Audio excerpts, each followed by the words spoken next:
Recording in progress.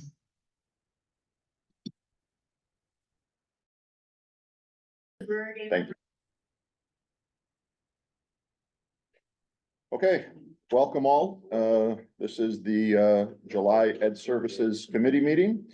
All committee members here are present, along with other distinguished guests. So let's just kick it off with the presentation, agenda item A, Elementary Literacy Research Study Proposal. Normally I've started sharing my screen already and I have not done that. So let me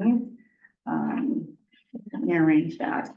The Elementary Literacy Research Study was mentioned as we talked about the Act 20 changes in the law.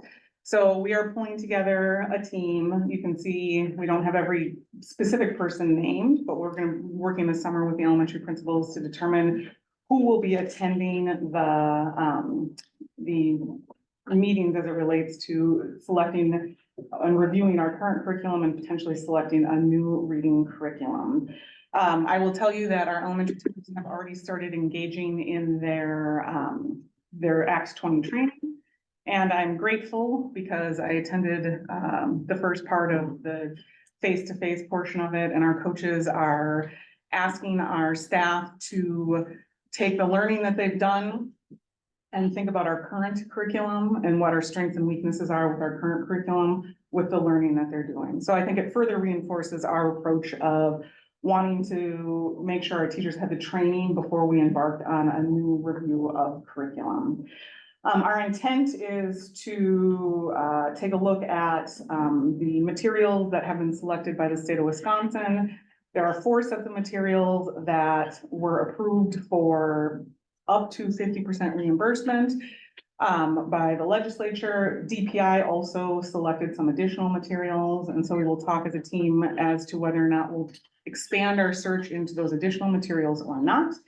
The coaches and I and Ashley did get an opportunity to go to a presentation on the 4 sets of materials that were approved for up to 50% reimbursement. So we have a pretty good knowledge base of what's out there at this point. Our plan would be to take a look at the different materials, potentially do a pilot late fall into winter, and then in March or April, come with a recommendation to the school board, starting with the Ed Services team, of course. And then hopefully, if all goes as planned, order materials and map out our PD plan in the spring, and then potentially begin professional development staff in June. So it's an aggressive timeline, and in light of the intensive training that our teachers are already doing, I think that we have a good plan that will give us good information and next steps forward. We, of course, will be bringing information to the Ed Services team as we go, either through a director report or a report from the team. In the past, I know we've appointed a board member. I don't know if there's anyone who might be interested in participating or not, but there is a spot there for that. Also, in the past, I know we have not necessarily made this a board resolution to move forward, but I just wanted to make you aware of where we are at with the process and see if there were any questions at this point. Okay, I'm going to start, and this is, Jenny, going to apply both to this one as well as the next topic as well. I've seen this document now a couple different times, one for, I think, math. I forget also one for maybe science and or social studies. I can't quite remember which ones they applied to. As far as the team makeup, 20 people, roughly, including a board member, the timeline. Sometimes we knock it out of the park. Sometimes we find that the timeline is challenging. Is there anything that you tweaked on this compared to the ones we've implemented in the past? And what were the 2 most recent ones? Was Math and science. Math and science, Yeah. both at the middle school, and one was Math was K-12. Math was And we K-12. found that we were aggressive as it related to the high school portion of it, but it was a pretty well timed, I'd say, for elementary and middle. Diana, I know Okay. you were involved with that. Science was aggressive as well. The middle school was, I think, in a spot that needed to move forward more quickly necessarily than the high school did. And so we were able to move forward with the science piece of it, as well. I do think a year is a nice amount of time to be able to consider it. Science at the middle school, you know, we were more around 6 months before we came up with a recommendation. Sometimes there are just fewer options as well in different curricular areas. So I would say it's aggressive but doable would be my take on it. And we do have the need to take a look at our materials because of the changes with Act 20. So Right. that's my urgency. Okay. behind it. And of course, obviously the urgency to do right by our kids too. Diane, I see you have your hand raised. Two other questions.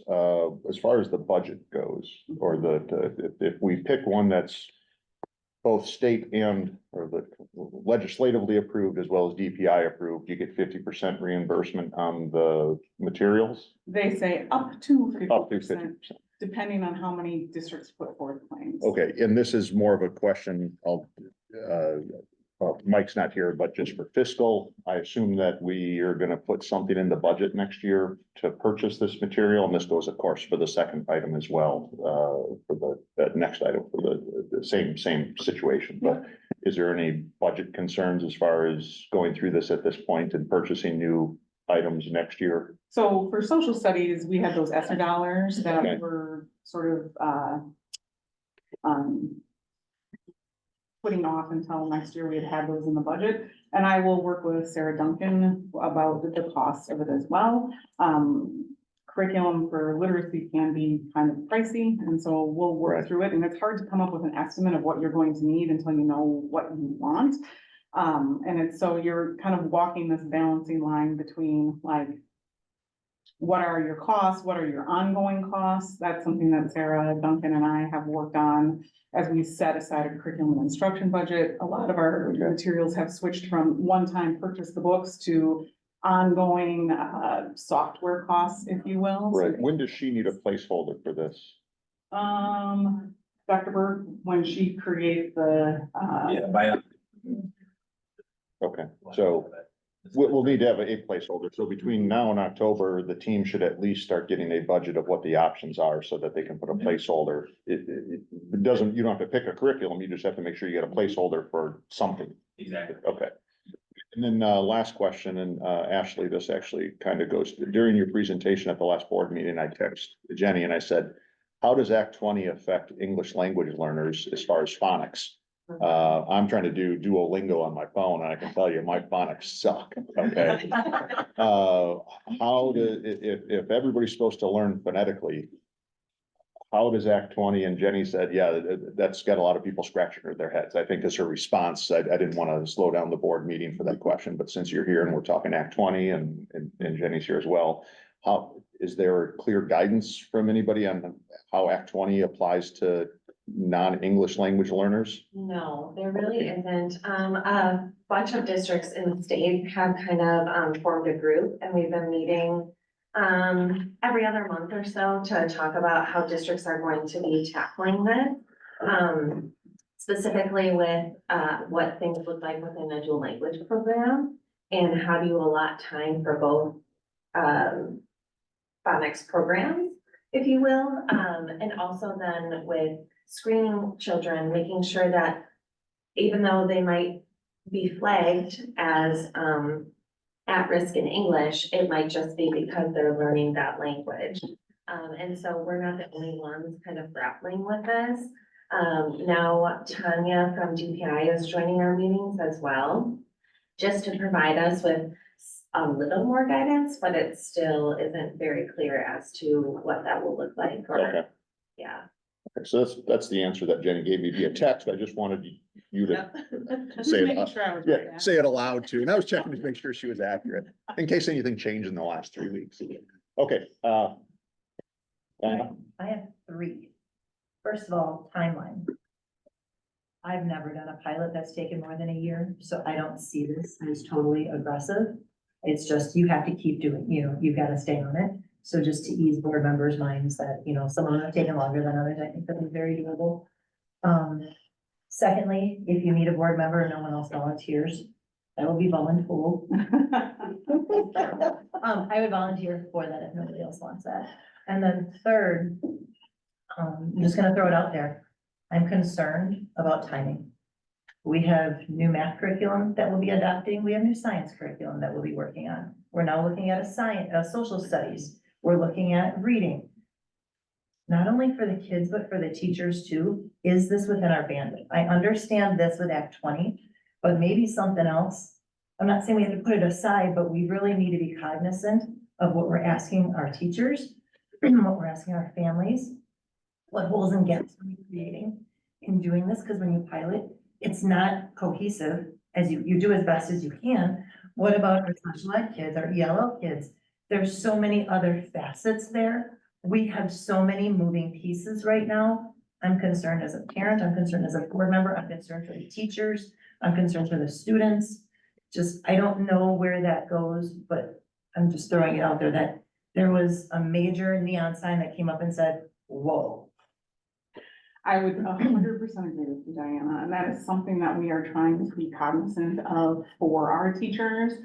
At the elementary level, you'll remember with the science and you'll see with the social studies, we just are having some elementary teacher reps be a part of the process, but it's not that I anticipate that we are going to be adopting a full science or social studies curriculum. The materials that we have looked at so far are what they can consider knowledge building materials, meaning they use social studies and science topics through literacy to get to the literacy pieces. So my intent would be for us to determine what direction we're going with literacy, implement that well, and then take a look at where do the science and social studies standards that we have meet what's in our literacy curriculum, and then look for holes there, and then determine how we're gonna move forward with social studies and science at the elementary level, because it would be completely absurd and unfair to think that we're implementing like 4 new sets of materials at the elementary level within like 2 years. That would be completely overwhelming, and I love our teachers and I don't want them to quit. And so I appreciate that. And, you know, we had a lot of discussions along the way when Act 20 came out, like, do we put pause on implementing our Bridges math curriculum and try to focus on just literacy? And it was pretty overwhelming from our teachers that they loved the Bridges materials and they wanted to move forward with those as well. So we're trying to be super mindful. We're trying to make sure that our teachers have the reason why behind the change, because I think that helps with implementing any change too. And it's very early. It was a group of 40 elementary teachers at that training at the end of June. And it was clear that they were seeing that there were some pieces in our current curriculum that weren't necessarily meeting the needs of our students. And so I think that they will feel like, yes, this makes sense for us to move forward. But I agree with you that we have to be cognizant about the social studies and the science piece for them as well. So what's Dana brings up a great point. So what's our process check? Act 20, we may have to do it just because we have to do it. You have to do it, you have to do it. The next agenda item, which we're kind of blending the two together, which I assume they probably would be anyway, because even some of my questions were blended in the way that they were tackling this. But social studies, is there anything in that one that gives us an opportunity to pause and say, we don't have the bandwidth, or we don't have the finances, maybe it's not in the budget?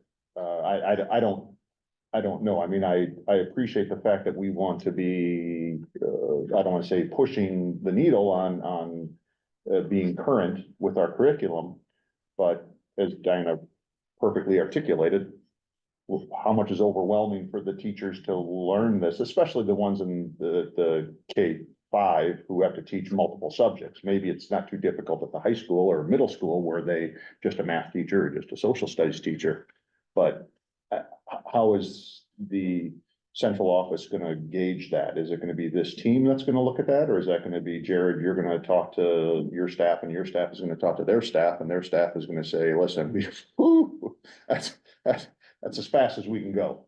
I don't have a problem with the process, but overlapping them is a question that I'm not sure that Ed Services Committee is here to answer. It's more of a question for the staff that says how much is too much? And I'm not the one to judge that. I just want to make sure you guys are being sensitive to that question. So I can tell you that I know Jenny's doing a great job being sensitive to that question.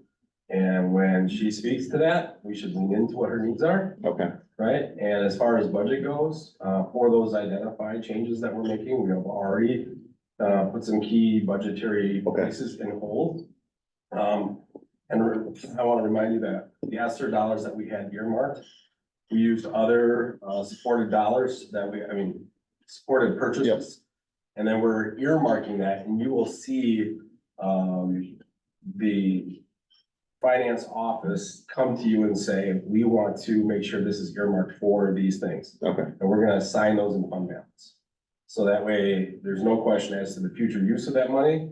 It'll be earmarked for those things that we asked it to be earmarked for, science and social studies replacements and so on. And move forward, but I would say just lean into Jenny, and if she says we gotta slow down or speed up, then let's do what she needs. okay.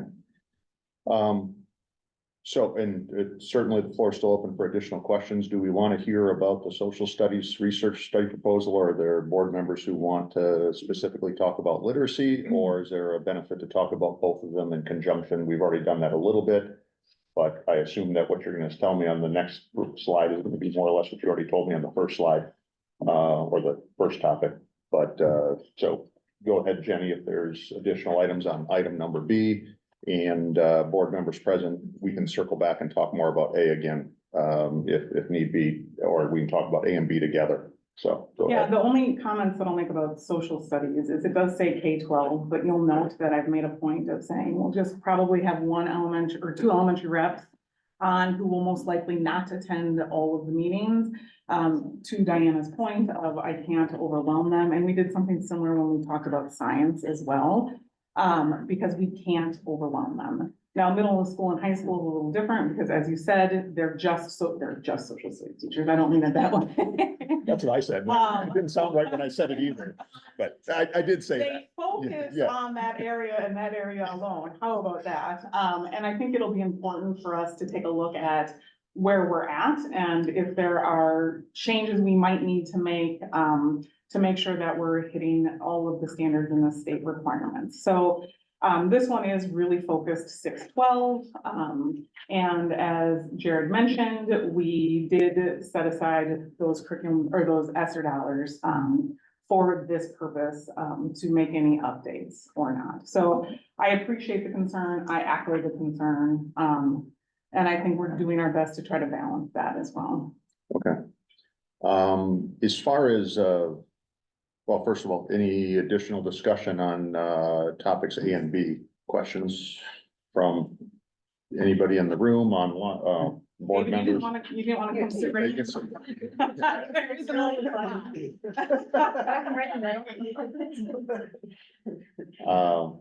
Any other discussion items on those two?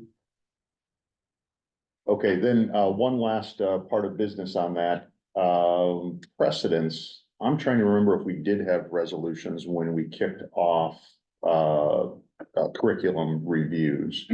I don't recall if we did, but I'm not, I just want to see what the precedence was. I don't know if you can verify that, Jenny. I think Yeah. that there's general consensus here that we would, we're, as much as we can approve it or authorize it, we acknowledge you're moving forward on this. But if we've used resolutions in the past, then I think that we should have a resolution going forward. If we haven't used resolutions in the past, then Ed Services consensus is sufficient to move forward with the studies, if that makes sense. So I think you can probably find those situations for the math and the science. We did with literacy and math. We did not with science, and I think Tony Arnett at the time was concerned that that would make it seem it was a committee of the board and that we would have to publicly notice those necessarily, was my understanding at the time. So Jared and I can do some digging. Yeah, as well. Okay, well, I see Fred's on. Jared, you and Fred can So- discuss it. Look at it with Lynn and figure out if we need resolutions. I'm on the fence. I don't need to discuss it. Okay. We have two pathways. We can go the route of taking a more formal approach, but that would mean that we would have to notice every meeting. Or you can understand that the work is being directed by the administration, that we're reporting that work back out to you. Okay, And that doesn't take formal posted meetings and all of that stuff. So we can go either way. If we go the route of the administration's moving forward with this, we'll just denote that in our minutes today. Okay. And if any board or anybody else further on wants to know, well, why are you looking at new science or social studies? Well, here's where it was discussed at this meeting. Okay. Everybody comfortable with that answer? No resolution, just, be it in the minutes as such? We will do whatever it is, you guys would like us to. So Go ahead. the question would be, that this would just move forward without a resolution then as far as the charge for the study. And then, with the understanding that administration is going to direct the current, basically the curriculum selection. And how is that going to be reported back out to the board? Same way that it would be even if you did it the other way, which is the information we put back to Ed Services. Ed Services would have their say in what goes forward or not to the board. And if Ed Services is okay with it, it will go to the board for final approval, just like every other curriculum piece. Okay. Okay, thanks, Greg. Only other thing to put in the note is that we have one tentative volunteer. I saw her arm was being twisted over there. But there's two curriculum here, that we're reviewing, and each one, could benefit from a board, position, and just one. I mean, I'm not saying you can't take two, but then you don't want to start posting them because there's more than so many board members present. If I understood you correctly on that. That's correct. Just, if you could put that in the meeting minutes as well, that we're still looking for board volunteers as well as other volunteers by the looks of it. Mhm. Appreciate that.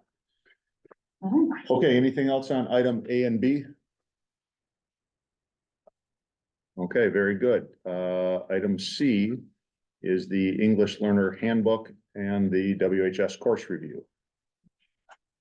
So, 2 years ago, when we had a program review, it was recommended by DPI that we have a handbook put together, just to kind of unify all of our resources that we had. And so Jenny and I attended a training in January as to what should be included in a handbook and, things of that nature. And so this is the first draft of that handbook, with the items that were recommended both by DPI and, CISA in order to demonstrate not only compliance, but also, to use as a resource or a tool for staff, administration, parents if necessary, to show what sort of programming is offered in our district and how we're meeting the needs, and legal rights of our multilingual learners. So that is the first item that's linked, and within the document, there are other, items that are linked, such as letters that go home, what our screener questions look like, things like that. And then the second, document that's linked are three different, specialized courses that would only be offered for our multilingual learners. The first two would be geared for newcomers, and those courses would serve as English credits for newcomers. Because what we're seeing and other districts in the state are seeing is we are receiving newcomers at the high school level. They've maybe missed 2 or 3 years of high school. They're learning English, and so when we're putting them in a regular English classroom, they are not being successful. And so, in networking with other districts, what they have done is set up these, specialized classes for where they're covering that English content, but they're maybe using a graphic novel of Romeo and Juliet instead of the novel. And so they're still hitting on those standards and receiving English credit, but it's outside of like an English 9 setting. And the And so- intent for these courses would be specifically for students within their first year or second year in the country. So is as a complement to the English course, and we would have an English licensed teacher teaching the courses as well, so she's familiar with the standards, and what is taught at the high school as well. Yes. She's dual certified English language learner and English teacher. And then that third class would be an elective credit for multilingual learners. Mainly, we were thinking that would be for like ninth grade students and to focus on academic skills to make sure that their transition to high school is really successful and that they have what they need. And even if they weren't in the Avid elective, that we were implementing things like Avid strategies for them to make sure that they started off on a good note at high school. Okay. Questions? Committee members? Diana? I have one. And just helping wrap my brain around this. So the beginning and emerging. Newcomers would start in the beginning and then move to emerging, is that correct? So that ultimately then would occupy 3 of the 4 high school English classes, is that correct? 2. So ideally, they would take the beginning English skills their first year and then move into emerging their second year. But there's 1, 2, and 3, so isn't that 1.5? Each one is a trimester. So, beginning English 1 is 1 trimester. Mhm. Yeah, so that would be a year-long course, 1, 2, and 3. Right, but So they would they need earn 4 1.5 high school credits credits, for so their they won year? 1.5 for that. They would earn 1.5 for emerging, so they're at 3 of the 4. So my big overarching question is, I see what- going into that 4th, that 1 regular, I'll say US credit, will they be successful in that is my main concern. 3 of the 4, I get it if it's noted there. When you talk that they're struggling, I'll use the word struggling if I may, they're struggling in regular high school courses. These have the graphic novels and things. Now we're putting them 1 year of regular high school US English. Mhm. And actually, because then, yeah, and like, and it's a great question, but then with all the skills that they would have gained and all the tools that they would have gained from the beginning English skills and then the emerging English skills. Like the whole point is like to hopefully exit them from the EL program, right? So like they would be in a spot then where the student has the skills, you know, and then work with all the EL support with our teachers, also to be able to support that class. No, and I get it, and I love this progression. I know that it's new. I'm just thinking, here they are a senior, going into senior English, as they've had, I'll use the words accommodations made throughout, just ensuring that they're successful and maybe there's something down the road. I love this. Yeah. It was just the question. Is it Hmm? freshman They English? may not go into Oh, senior English. true. They may not go in a singer, it might be a, Right. okay, got it. And I Thank you. think, you know, with the addition of new staff at the high school, new EL staff, we would work to create a plan so that, you know, there would be scaffolded support once they're in that mainstream English class. So that it's not like, okay, you've completed these 2 Right. courses, now fly. So, yeah. Thank you.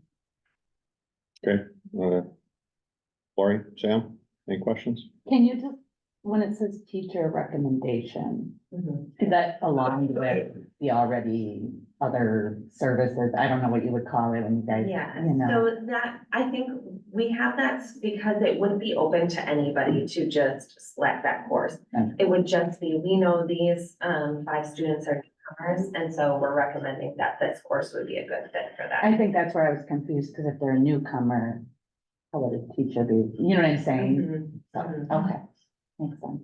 And Ashley as well, if a student shows that they can demonstrate proficiency at any time, so maybe they just fly and they're good, then we would just transition them to, you know, back to the regular core area. English course. Yes, we're going to have the beginning and emerging skills like back to back so that there can be some fluidity with scheduling students. So if somebody is progressing a little bit faster in trimester 2, they could bump up into that next class. Okay, I'd just like to share one more thing too along the lines of this, that, this kind of support would not be available if, Jenny and Ashley weren't really working hard to track numbers and new coming in and out, so using transfer service dollars to help that. And that can't be understated enough. I mean, there are many school districts who don't even understand that that's a method to gain, some revenue. And understanding that and utilizing that tool is really the. And I will give a giant shout out to Tressa Smale, because I know she did a ton of work, networking with other high schools to determine the best course forward for our students. And she put in a ton of work to this last year and is eager and excited to start implementing it too, so. I do have one more question. Do we have an idea how many students would be in this class? I mean, could we get to a point where it's too many and we only have one teacher? Like, what is that gonna look like? I have no idea if you even have a clue It's a good question. how many students would be in each. And sometimes it's unpredictable, Right. the students come to us, but I think actually we were probably thinking somewhere 5 to 8 potentially, in each course, so it would be small. And now if we have a huge influx of students, mid-year, that could definitely change. And then I think that has to be a conversation with the EL department up at the high school about how we would best be able to support them. This is not probably a class where 35 kids could be successful Right. at one time. So I think we have to play it by ear, but I think looking at historically, we'd be somewhere between 5 and 10-ish students potentially. Yeah. Okay. And that's why I said the importance of that, new to country student, being a transfer of service dollars, which gives us more dollars to utilize, helps with that support. So it's not taking away from, our content, our regular, student population dollars that we have been using. This is additional dollars that over the last couple of years, Jenny has worked hard on trying to pull into our district for its services for these students. Absolutely. I was just more concerned of not every teacher can jump in and. Exactly. You know, Okay, great questions. Sam, anything? What's the actual goal? I see in the WUSD vision, it says. Multilingual learners will be able to access content and develop language in an integrated setting. Students will have a sense of belonging in all classrooms, but what's the actual end goal of this program? EL program Mhm. in our district. Yeah. It's to, get our students to be as proficient in English as their monolingual peers and to be just as successful as any other student in any other classroom. So the end goal is regardless of their fluency, gotcha. language ability. Okay. Craig, you had a question? I think. Or Diana? Mine was it's an overarching one. You mentioned that the intended audience, staff, administration, and parents if necessary. Where is this located? Where is this housed? So right now, it's not housed anywhere other than Google, but my thought would be once it was approved by the school board, that it would be linked somewhere on our district page for everybody to Okay. access. And I'm gonna build on that because this presentation, okay, it looks great, and I'm gonna look at Melissa on this one and say, we have other handbooks, we have policies, we have other formats. This is fine with me, so are some of the other ones. Let's get them all to be the same and then put them where everybody can find them. So I don't care if it's the handbook for how to participate at recess. I don't care if it's the handbook about how to get on a bus. I don't care if it's a handbook for English language. Let's same font, same color, same title block, same location on the website. And let's get them there just that's a tangent, but No, that was my next. yeah, if this looks good, let's just make sure it's the same as every other one and we know where to find it. That's the key, is knowing where to get these handbooks. But that was gonna be my comment, Diana. Good. Great. So these extra, English language, credits, so I understand like a regular English speaking student would have a requirement to have 4 credits in ELA before they graduate, is that correct?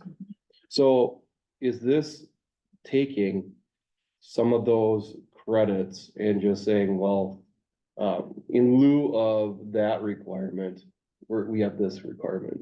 So is there any concern that like later on, when they end up taking the ACT, that they're going to be behind in their level of English knowledge that we would expect any graduate to have from our district? So Craig, I think what the answer is that we're trying to put them on an expedited course that meets their needs. To actually get them higher than they would have been, should they have been in the other courses with less support. Right. You know, and so the answer is, we're hoping that they're actually gonna do better than they had been doing, which would increase that. I think another piece that's important, as Ashley spoke to, is that the standards are the same. The route to get to the standard will be different. Okay, well, I guess my biggest concern is that, we're helping these students to be successful later on in life. And that we don't want to lower a particular bar or standard to try to, get people to that level of English knowledge that everybody else has. So that's my concern. Yeah, and I think Jason answered that for you, which is like, the standard's the same, the route to get there is gonna be different. Okay. Can I ask a question? And this isn't, if we have a student that comes maybe at an 11th grade, do we start them at like a 9th grade if they haven't been in high school? Like what, I'm just curious, like, if you start them at 11th grade and they haven't, let's say, had a successful high school yet, what is that? Is that really just obviously student by student? I get that. I just don't want to, I don't know what that looks like. I'm more curious. Yeah, it's a great question. Part of it. Talk about like the review process we use to review credits and other things and how we. Yep, so as part of the onboarding process, we evaluate the transcript, and then when the counselor meets with the family and the student, you know, they start making decisions around, what makes It the may most be difference, right? longer. Because sometimes to put an 11th grader in a ninth Right. grade class, you know, Right. further make them feel, you know, left out or disengaged. So, you know, they really try to troubleshoot what's the best course constellation, also based on what courses that they have. Sometimes it gets interesting because the transcripts we get from other places might look very different. Or some cases not even exist. You know, and so like then that triggers a communication with like the institution that they were at in, you know, whichever country that might be. So I appreciate obviously English classes, but what does that look like in a math class? Or, I mean, is that where we're heading? I don't know what. Yeah, and they have a lot of discussions about all the courses that, you know, that they need, but it also helps when they can take something like the access test. Right. Be able to understand, you know, where they're at. You know, and sometimes even through, you know, process of elimination, you know, like we'll start a course and then the teacher will provide some feedback, you know, when working with the student that, hey, like this is not a good fit, like, man, let's make an adjustment. So that's why I'm just so appreciative that we have the additional EL support through transfer of services, because now we have extra hands on deck to be able to really troubleshoot this and include them in the process as well, to make sure we're making the right decision. And it's actually super important, especially as we move to more literacy-based curricula, because they need so much more support. So having them not only in the classroom, but the actual English things, you know, a level 1 and a level 2 kid function very differently than a 4 and a 5. So 4s and 5s are actually able to function quite well in a regular classroom, the 1s and 2s struggle. So this, I'm very excited to give them that baseline support so they can be successful in the other. So thank you for all your work. So, and I guess so implementation, how does this make what we do look differently than is this just formalizing what we've always been doing, or does this actually change the game for new enrollees or transfers or people who are coming up from the middle school or entering at K? I mean, is there anything functionally major difference in how we're going to identify and treat these aside from the coursework which you lay out here? I mean. Yeah, not an identification, but now it's basically a new course sequence that we tailor to like the individual student needs. Okay. Yeah, so nothing like the process doesn't change, it's just the options that we have now we have them. Okay. And I knew you said, Ashley, at the very beginning, you said we didn't have a handbook, now we do, which I presume the handbook just memorializes what we've likely been doing and then augments it with the additional coursework. Okay, so there's no major, besides the coursework, no major functional way in that we're treating these families and students. No, and then this also provides some really much needed clarity for our staff as well, you know, Okay. and in our school to understand what's happening. And I assume this document's available in Spanish as well. Not yet. So our intent would be to put forward a resolution on the July board meeting to accept the Yell handbook. If that's what the Ed Services Committee would like us to do. Okay, I'm fine with that. If, unless handbooks don't go through policy, correct? That's the policy goes through policy. We don't need anything reviewed by policy on this. This comes through Ed Services and it resides in a book of business on the website that you all manage. Policy will review like, student handbooks, but not necessarily programmatic handbooks like this. Got it. That would go through Ed Services and then. Okay.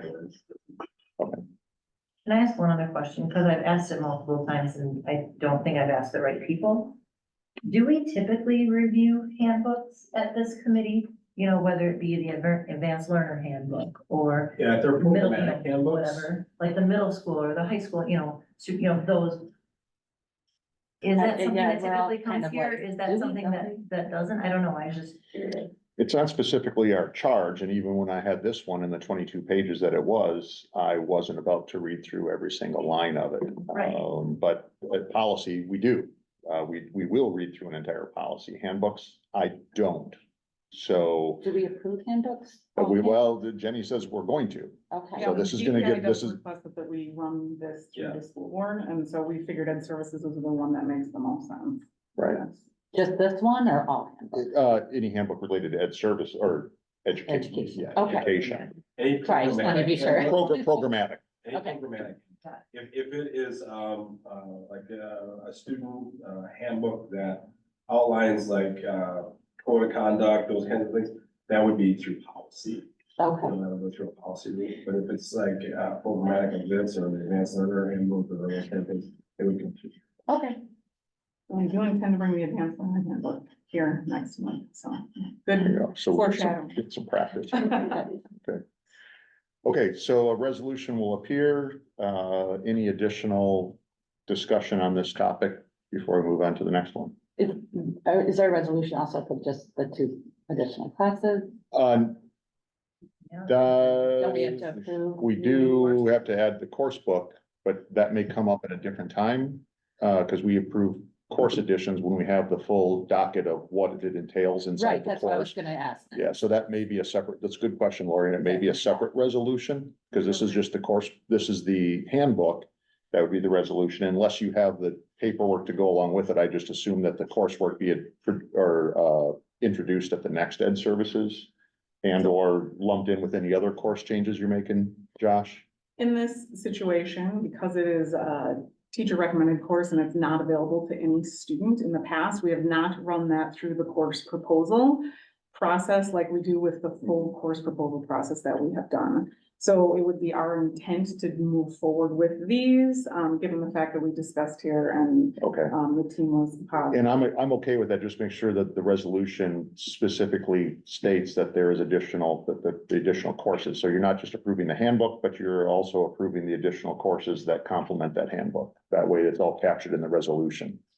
Unless somebody's sees differently on that, I just don't want it to Okay, get well, I've swept never, I between the don't cracks. remember ever seeing a new course that hasn't been approved. I'm in agreement with you. So I'm not saying it's yes or no, I'm just, I guess, Yeah, a little gray on that, I'm not sure. Similar to course handbook. You have to put it in this kind of perspective. When you have handbooks to manage how we provide services, Mhm, those handbooks go through the respective, committee that they need to go through. Sure, Most of the time it's Ed Services.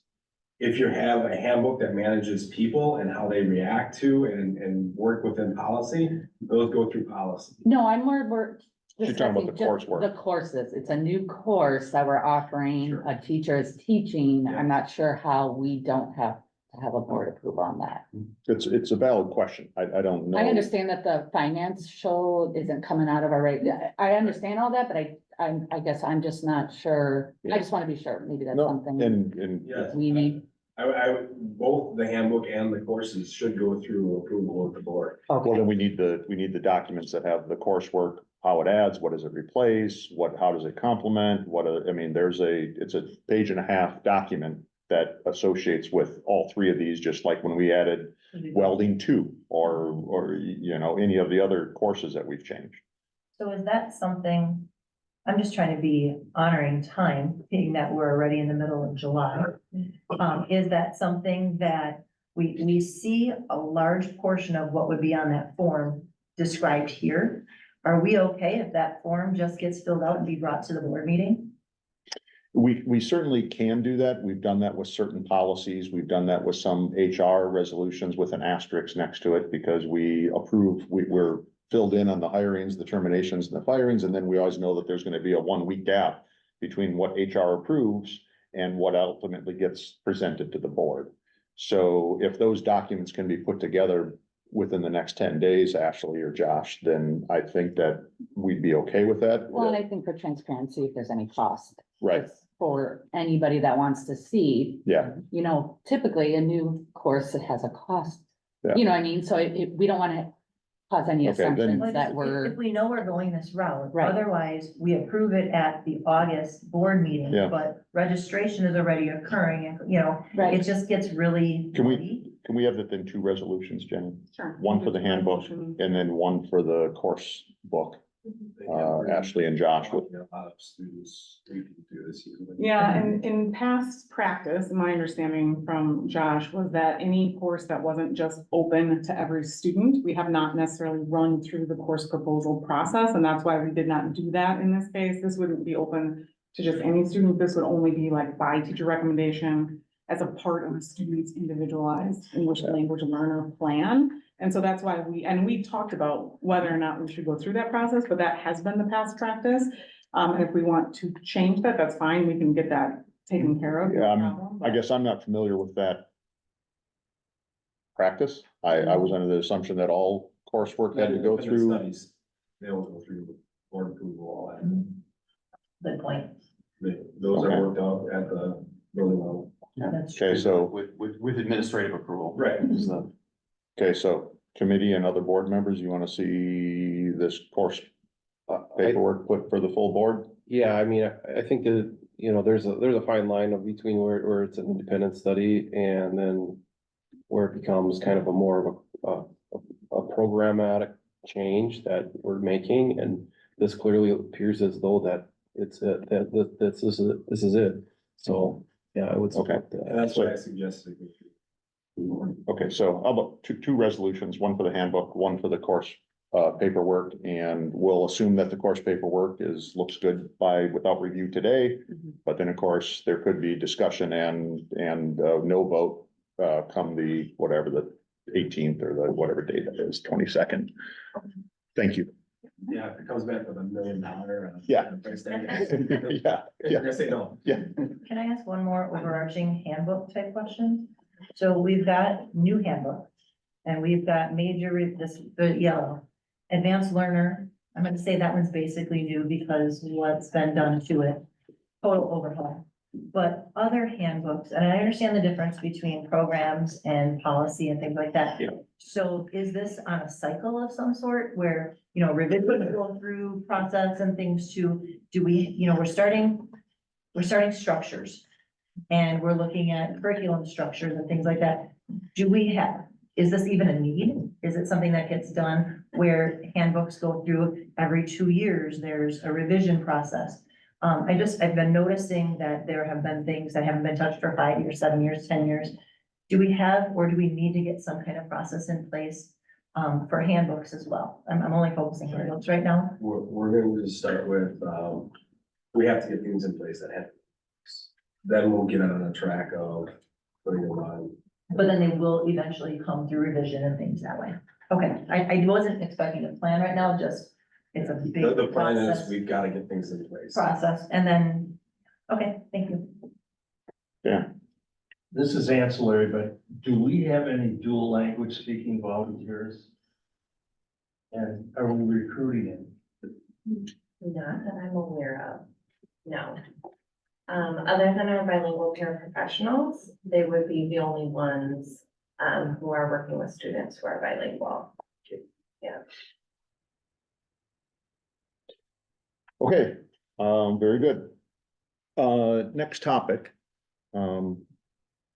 Broadly, called, WSD Social Emotional Learning Curriculum Review. And I wanted to just give a very brief backstory on this. Whether it was, call it behavior, call it bullying, call it restorative or classrooms. Panorama's up for review. And then we also know that SEL can be a buzzword with very strong opinions on what it means to the district and what it means to our families, what it means to our kids. So as opposed to trying to tackle bullying or restorative classrooms or Panorama all separately, I kept on taking suggestions from committee members and then funneling those into a one meeting with Jenny and Jared that said, let's have a one sit down, let's figure out what it is to us. So, you know, every single possible question that I could come up with as to what is SEL, why does the DPI and the state push it? Why are some people against it? What does it mean to the teachers? What does it mean to the students? What does it mean to our program? What does it mean to our budget? And so this is it's going to be can be a lengthy discussion, but the main goal was to make sure we're all on the same page so that I don't think it's something different than Josh thinks it is. And that we all understand what it is and what it is not, and where it affects our teachers, where it affects our kids, where it affects our pocketbook, where it affects our curriculum. And so that's the reason why it's on the agenda. I'd encourage us to let Jenny and whoever else is going to speak on the topic to get through the information that they've put in here. And then at the end, we can ask questions after they've done the full presentation. And of course, this has all been at your fingertips for at least a week or two. So Jenny, no, you don't have to read through every single item on the entire rubric. But if you wanted to hit the highlights of each row or each initiative or program, that'd be great. As well as then I guess discuss the two differences in the Panorama projects. We can do that at a later time. If we first want to talk about the overview, or if you see a convenient time to lump in the Panorama renewals, please do that as well. Perfect, thank you so much. And like you said, the intent today is to sort of review where we're at for the different pieces for social and emotional learning and our mental health within the district. The intent would be to walk away today understanding our data collection system and where the school board would like us to go as it relates to Panorama. We do have an administrative recommendation for you as it relates to Panorama, and we'll get an opportunity to discuss that. Dr. Burke and I sat with David to determine what information might be a nice overview.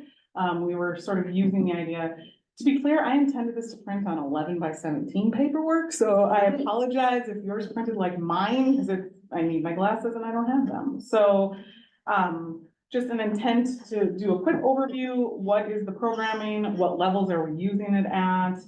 How and when is it taught? What professional development has been provided for our staff?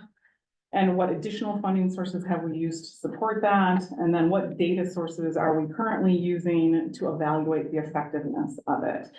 And so we can just kind of briefly go line by line. Pyramid model is something that we use in our 4K classrooms. Social emotional learning is a huge piece with our youngest learners in particular. It is something that the Greater Watertown Community Health Foundation has been incredibly supportive of over the years. And we use a tool called the TPOC, which is a coaching tool. And then also use something called the benchmark of quality to kind of review where we're at programmatically, hoping to make growth.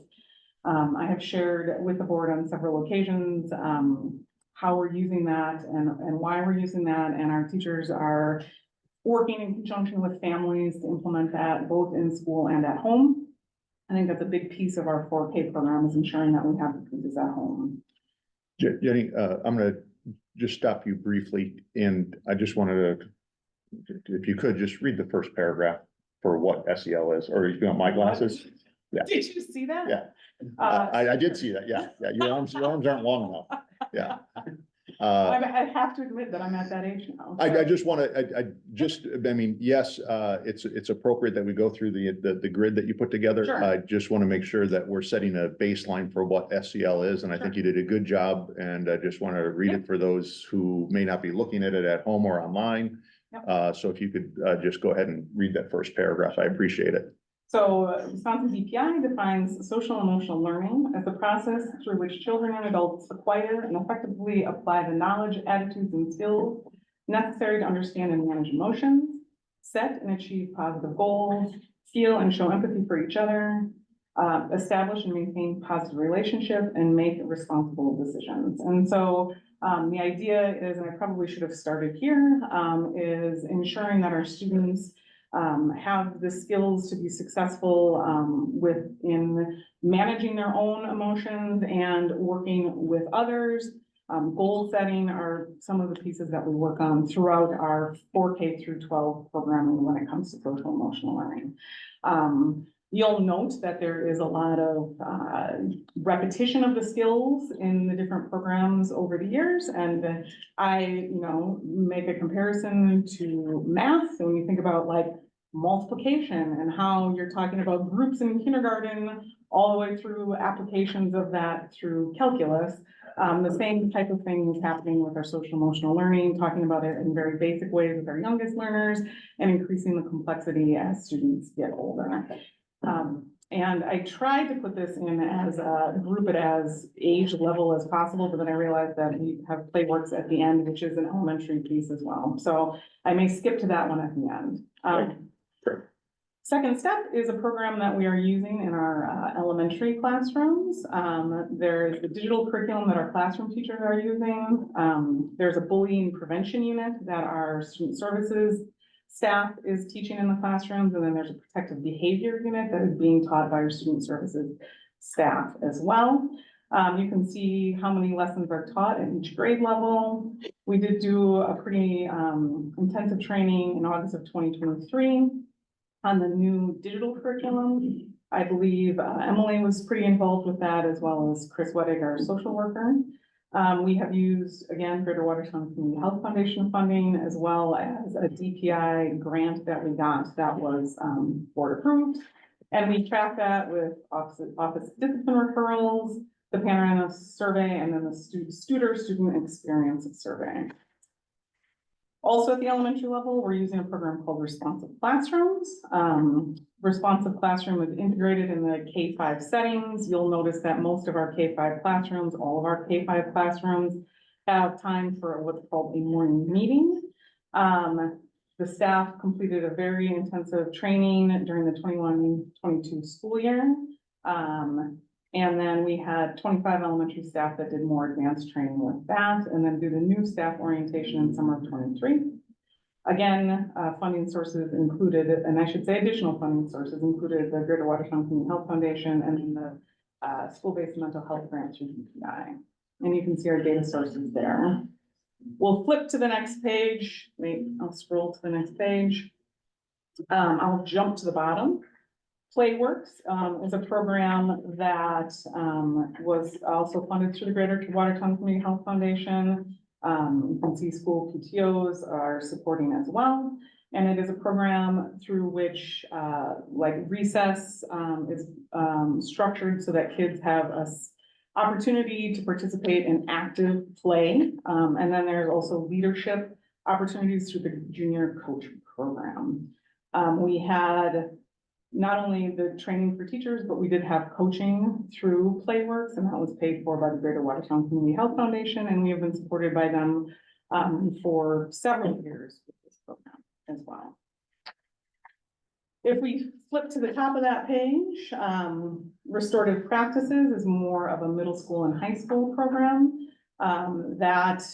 we trained 3 staff trainers. There are opportunities at the middle school and high school during homeroom time for some relationship building opportunities that align with AVID. And it is also used as a process through what maybe replacing more traditional discipline processes as well, the middle school and high school. PBIS, or positive behavioral interventions and supports, is something that has been implemented in this district for a long time, 10 to 15 years. This is really just outlining positive behaviors and expectations in the building and walking through training of students, if you will, teaching them what the different expectations are. There's a lot of conversation in PBIS about the fact that if a student doesn't know how to read, we give them more intense reading instruction. We don't punish them for not being able to read. And the same goes for positive behavior interventions and supports. If the student doesn't necessarily know how to behave in a certain situation, providing some additional instruction on what they need to do in those settings, rather than just punishing that behavior. I'm going to skip down to student services support. As you know, we've got amazing counselors and social workers, as well as school psychologists in each one of our buildings. They provide what we consider tier 2 or tier 3 support in a lot of cases for students who may need some additional support. They use a variety of curriculum and materials, as well as their own expertise in supporting students in that way. And then school-based mental health, if I bump up one, is when the school district works directly in collaboration with outside agencies to provide individual counseling for students with parent support and permission. At the elementary level, we've been working through the Greater Watertown Community Health Foundation. They have provided some funds. In the past, we have worked with a couple of different agencies, including Fort Healthcare and an agency out of Middleton, which I'm not remembering the name of. And we intend to move forward with an agency out of Wanakee for next year. This is paid for through private student insurance or funds through the Greater Watertown Community Health Foundation. The only thing that the district is providing is space in our buildings to provide the counseling. So this is done in conjunction with families with parental support. At the secondary level, and actually at the elementary, Jefferson County or Dodge County will provide counselors. And we also have other online providers where a student will log in, we'll provide a space in the middle school or high school for that student to meet confidentially with their counselor. Again, that is paid for through the family's health insurance or paid for privately through the family with that. That is a very brief overview of, the main pieces that you may hear, and I'm hoping that you're able to use this as a resource. Today, you do see on the agenda 2 different quotes for Panorama. It's something that we've had a lot of discussion about at this committee for the past year, and along with the full school board with our data meetings. You can see in the data sources, we have Panorama listed several times. Panorama, as a reminder, is a SEL survey, and so it provides us the opportunity to track how we are doing in the different areas. There is a spot on our district website that shares where this survey data, what survey data results we have gotten, as well as copies of the parent letters that we sent out, and then the surveys that we used as well with that. So if anyone is interested in examining exactly what survey was given to the students or the letter that was sent to families, that's right here on our district webpage. And I'd encourage folks to take a look at that if you have specific questions about what was asked. The administrative recommendation at this point is that we feel like we had the opportunity to dabble in our first year with Panorama, and perhaps we're not able to implement it so that we could see every benefit of that. Administratively, we are recommending that we would move forward with a second year of Panorama for kindergarten through 8th grade. The reason being that we have been able to use the data most effectively at those 2 levels. As you remember, there's also a playbook within that provides strategies to be using when you see areas that you would like for growth. We did also include a K-12 quote, because I know Oh, this is the K-8 quote, this is the K-12 quote. Last year, when we did consider this, the Ed Services Committee was a proponent of ensuring that we were doing this K-12 versus just focusing it at one level. So I did include both of those, but the administrative recommendation would be to move forward for 1 year K-8 to determine how we can continue to utilize the tool to track our data and our implementation of our social emotional learning tools within the district. I probably talked to myself for 20 minutes there, and I had that much amount of time on the I agenda. told you weren't gonna do it in 20 minutes. That wasn't a surprise. That's fine. So I will stop now. Yeah, no, that was- Questions or comments? First of all, Jenny, that was perfect. I'd like to first open the floor for questions only. Let's not, how about no statements? Let's just get questions out. So, first of all, committee members, Diana, Lori, Sam, questions for Jenny or anybody else in the room? Is it on anything, or do you want to start with Anything. SEL in general and Panorama second? Anything, and Okay. anything that Jenny just presented on. So my question, or one of my questions, how is data driving the decision making? So I love this, no, not that one, the one where you have the percentages, whatever. That This page? was my first time seeing this. Oh, on the website. On the website, yeah. But I look at emotional regulation, 3, 5, 6, 12, you know, you're hovering around the 50% or self-efficacy. Those are things that are huge. And when we talked about Panorama, in the past, one of the selling points was that there were skills to help, grow with that the teachers didn't have to create. And I'm just curious, without going into specific details, I love that Emily's here for all the elementary, but I'm more concerned, middle and high school, how are we using Panorama to address those specific needs? Because if you can't teach someone that's not regulated or whatever it is. And so how are we using this data and how are we using Panorama to meet those needs to help us get to better learning? I'll go ahead and you guys can jump in. I know, at the elementary level, the data was reviewed with our student services team and with our full staff. Staff were encouraged to take a look at their individual results. And, it's top of mind because when you search our website for Panorama, there is one example of a third grade team at Douglas who noticed, they were low in a particular area. They went into a playbook, found a strategy, and then as a full third grade team, worked through that lesson. At the middle school, I know Alexandra Agar Pratt shared the example of, as it related to forward testing.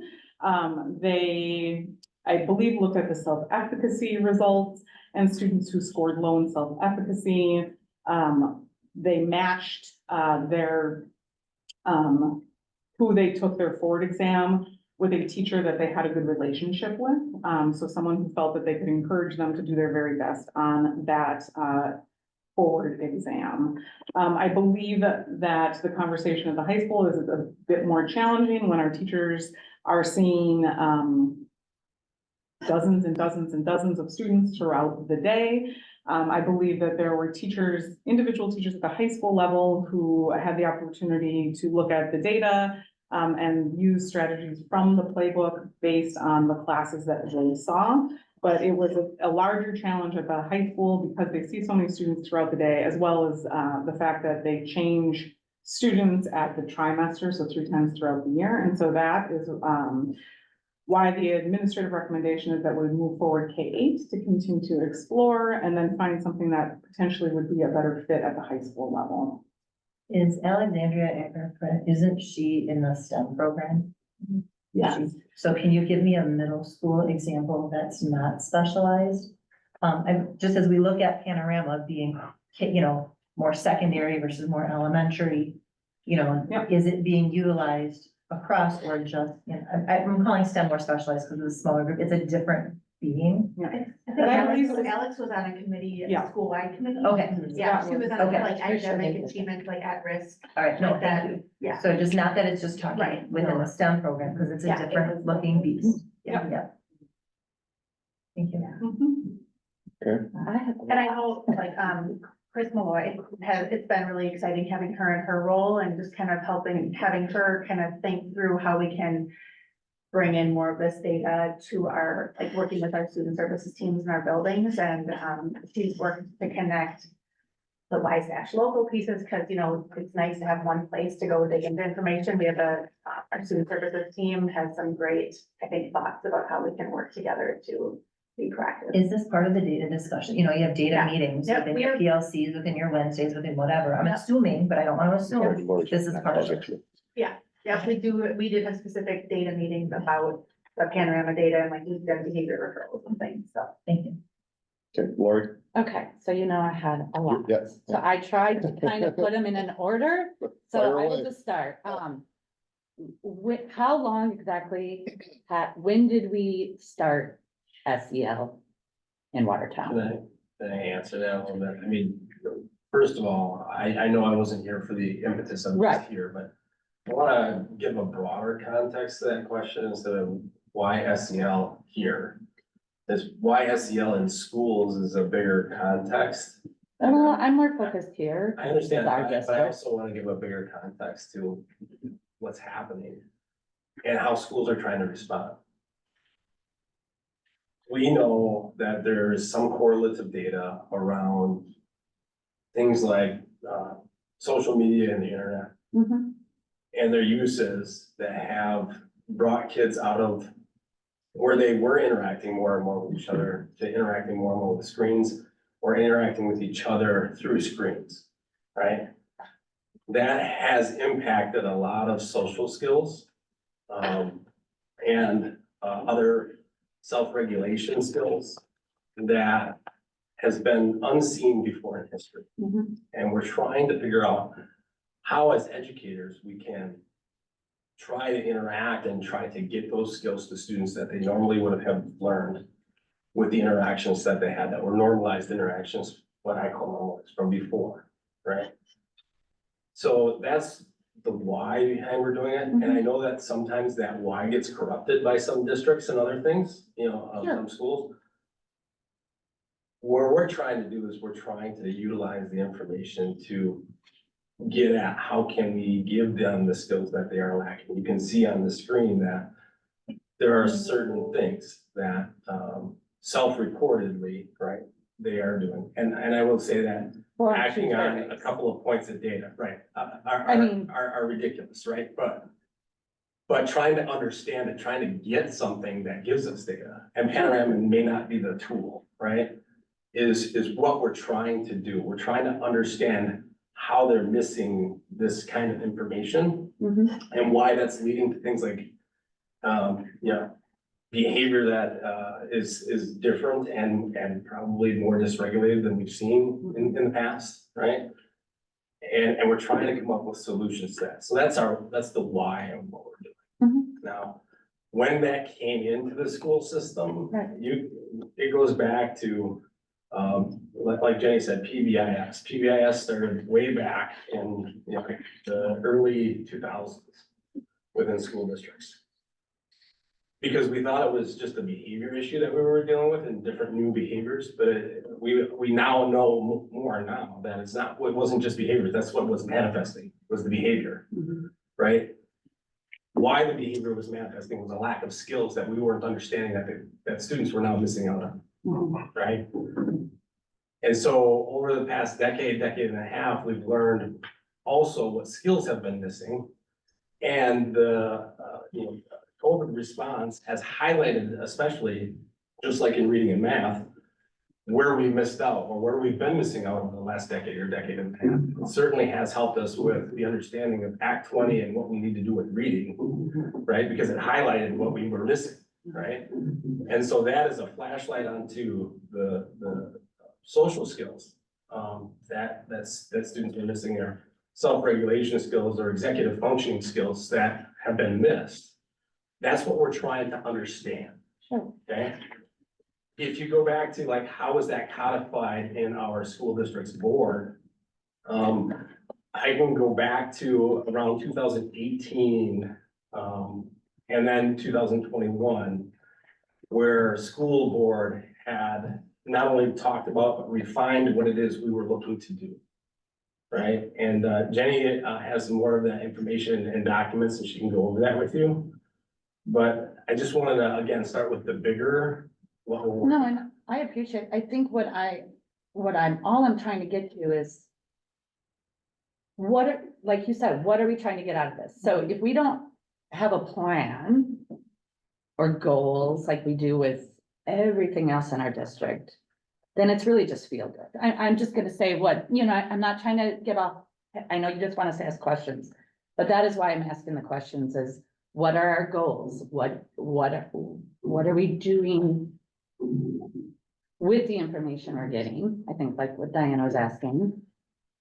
So that's why I asked the question, when did we start this? What we know the need there, you did a very good job explaining the need, and I think we all agree that we have that need. I wanted to know what were our goals? What were we trying to get when we started this?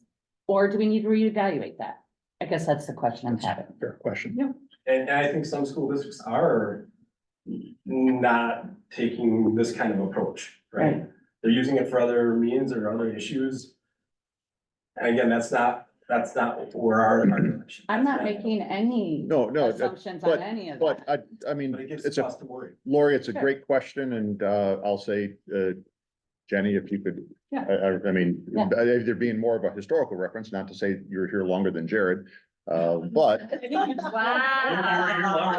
I said historical reference, but if you, one of the things that did catch my eye on this, Laura, and I'm not gonna, I don't wanna answer your question, because I'm sure I don't know it, but they did say that the positive behavior intervention and supports has been around for, Gosling Feathers had been around for Sure. 15 years.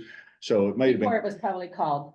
you SEL. got it, yeah, it was Right, all, it was right. already Those are there things to, we it expect. was already there We've to reinforce known good that behavior, in right, schools, yeah, and exactly. especially at the elementary level. Yeah, so the like- terminology SEL may be what Jared just said, which is it just only recently came to the forefront as a Buzzword. definition or a buzzword, but there's been components of it that have been around for a while, but I'll let Sure. Jenny Yeah. answer the question, which if it restated, which is it working? Or is that, I mean, I mean, there's financial attachments, Right. there's resource attachments, there's staff attachments, so. So I think in the Right. like, to your point, I think that there are certainly these types of lessons that have happened in schools for a long time. I remember Right. being a kid and Mr. Boardman, my school counselor, right?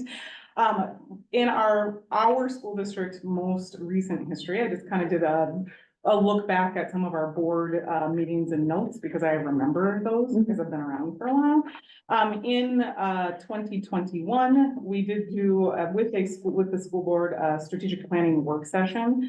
And we identified social emotional learning under school success or student success. And that became a part of our strategic plan. So it became a portion of our student success outcomes. And you asked like, how are we measuring it? At that time, we placed that under the area of like academic success. You know, as Diana said, if a student isn't regulated, it's impossible to teach them. And so we put that under the student success outcomes, and we use that as one of the strategies.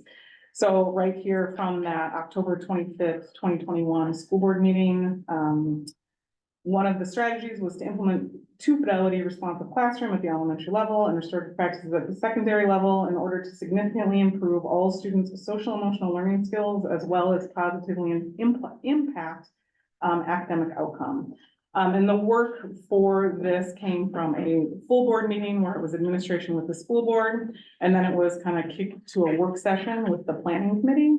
And then was presented to the school board by one of our former school board members. And then that was kind of codified into our practice. And I can share with you the specific documents if you're interested in that. So in our very recent history, that is sort of where this has lied in our strategic planning process. And I think as an administrative team, not only do we look at it with the data sources that I had outlined on the SEL piece, but also with the idea that, that impacts our academic learning as well. And in that specific version of the strategic plan, that measure was outlined with the idea that it would be through the academic outcomes.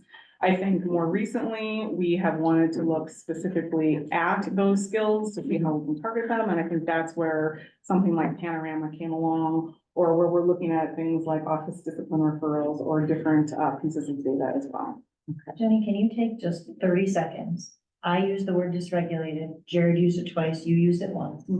30 second definition. What does it mean for a student to be dysregulated? Sure, I think we all have experienced situations in which we are dysregulated, where you are not necessarily using your cognitive thinking brain, but you're a bit more agitated or upset, and it's harder to focus. And so some of our students, we see that externally, in acting out behaviors is typically what we call it. Sometimes students internalize that, so you would never look at a student and think, boy, that student is dysregulated, but internally, they may be overwhelmed by the size of the group, or something that another student had just said to them. And so in those situations, I think we've been in those situations ourselves. I think I was in that situation while driving in Boston last week, where you're not necessarily thinking in your rational brain, but instead you're like maybe hyper-focused on something else that's happening where you're not able to pay attention to the instruction that's given. It could be a dead fish, a dead family member, a lost.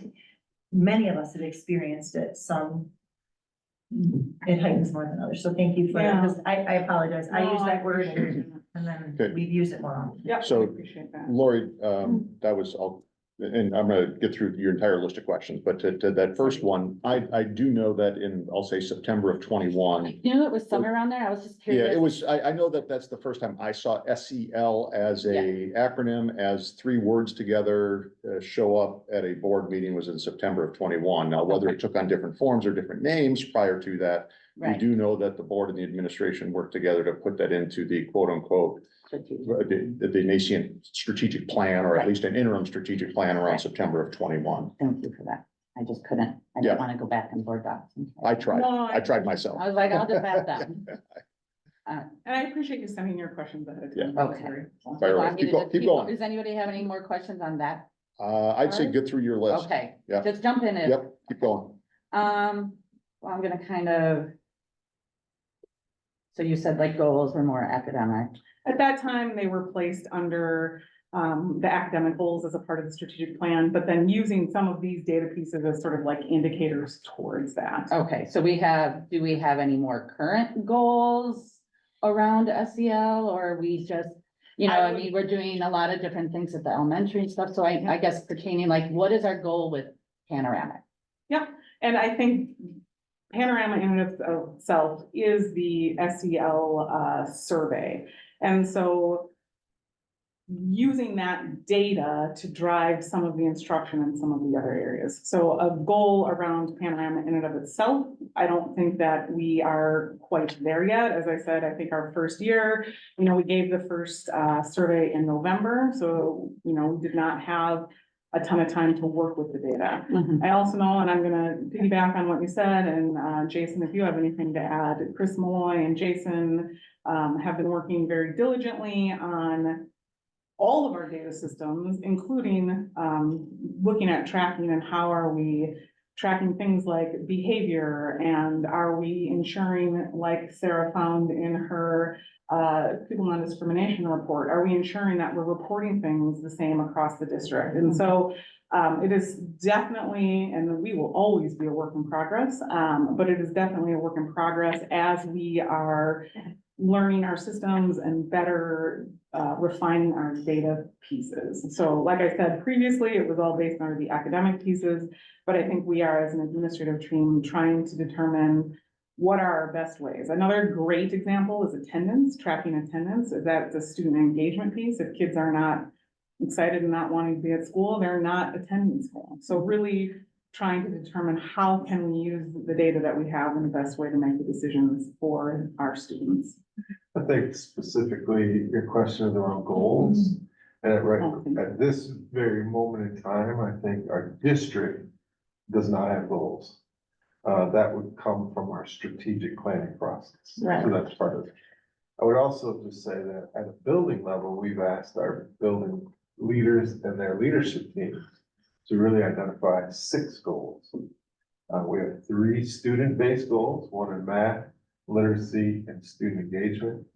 And then 3 professional practice goals around the adult behaviors that match that math, literacy, and student engagement. And we've left that student engagement goal pretty wide open. And examples would be the high school said, we want to increase participation in co-curricular activities. And so they're measuring and taking action to increase involvement in co-curriculars. That looks different at the middle school, but different at many of our elementary. So we have building goals, our district goals will be coming from that strategic plan process. Okay. I just didn't know, before our new student, what was, if there were goals aligned with that? Some of this I'm trying to go through just because I don't wanna ask it twice.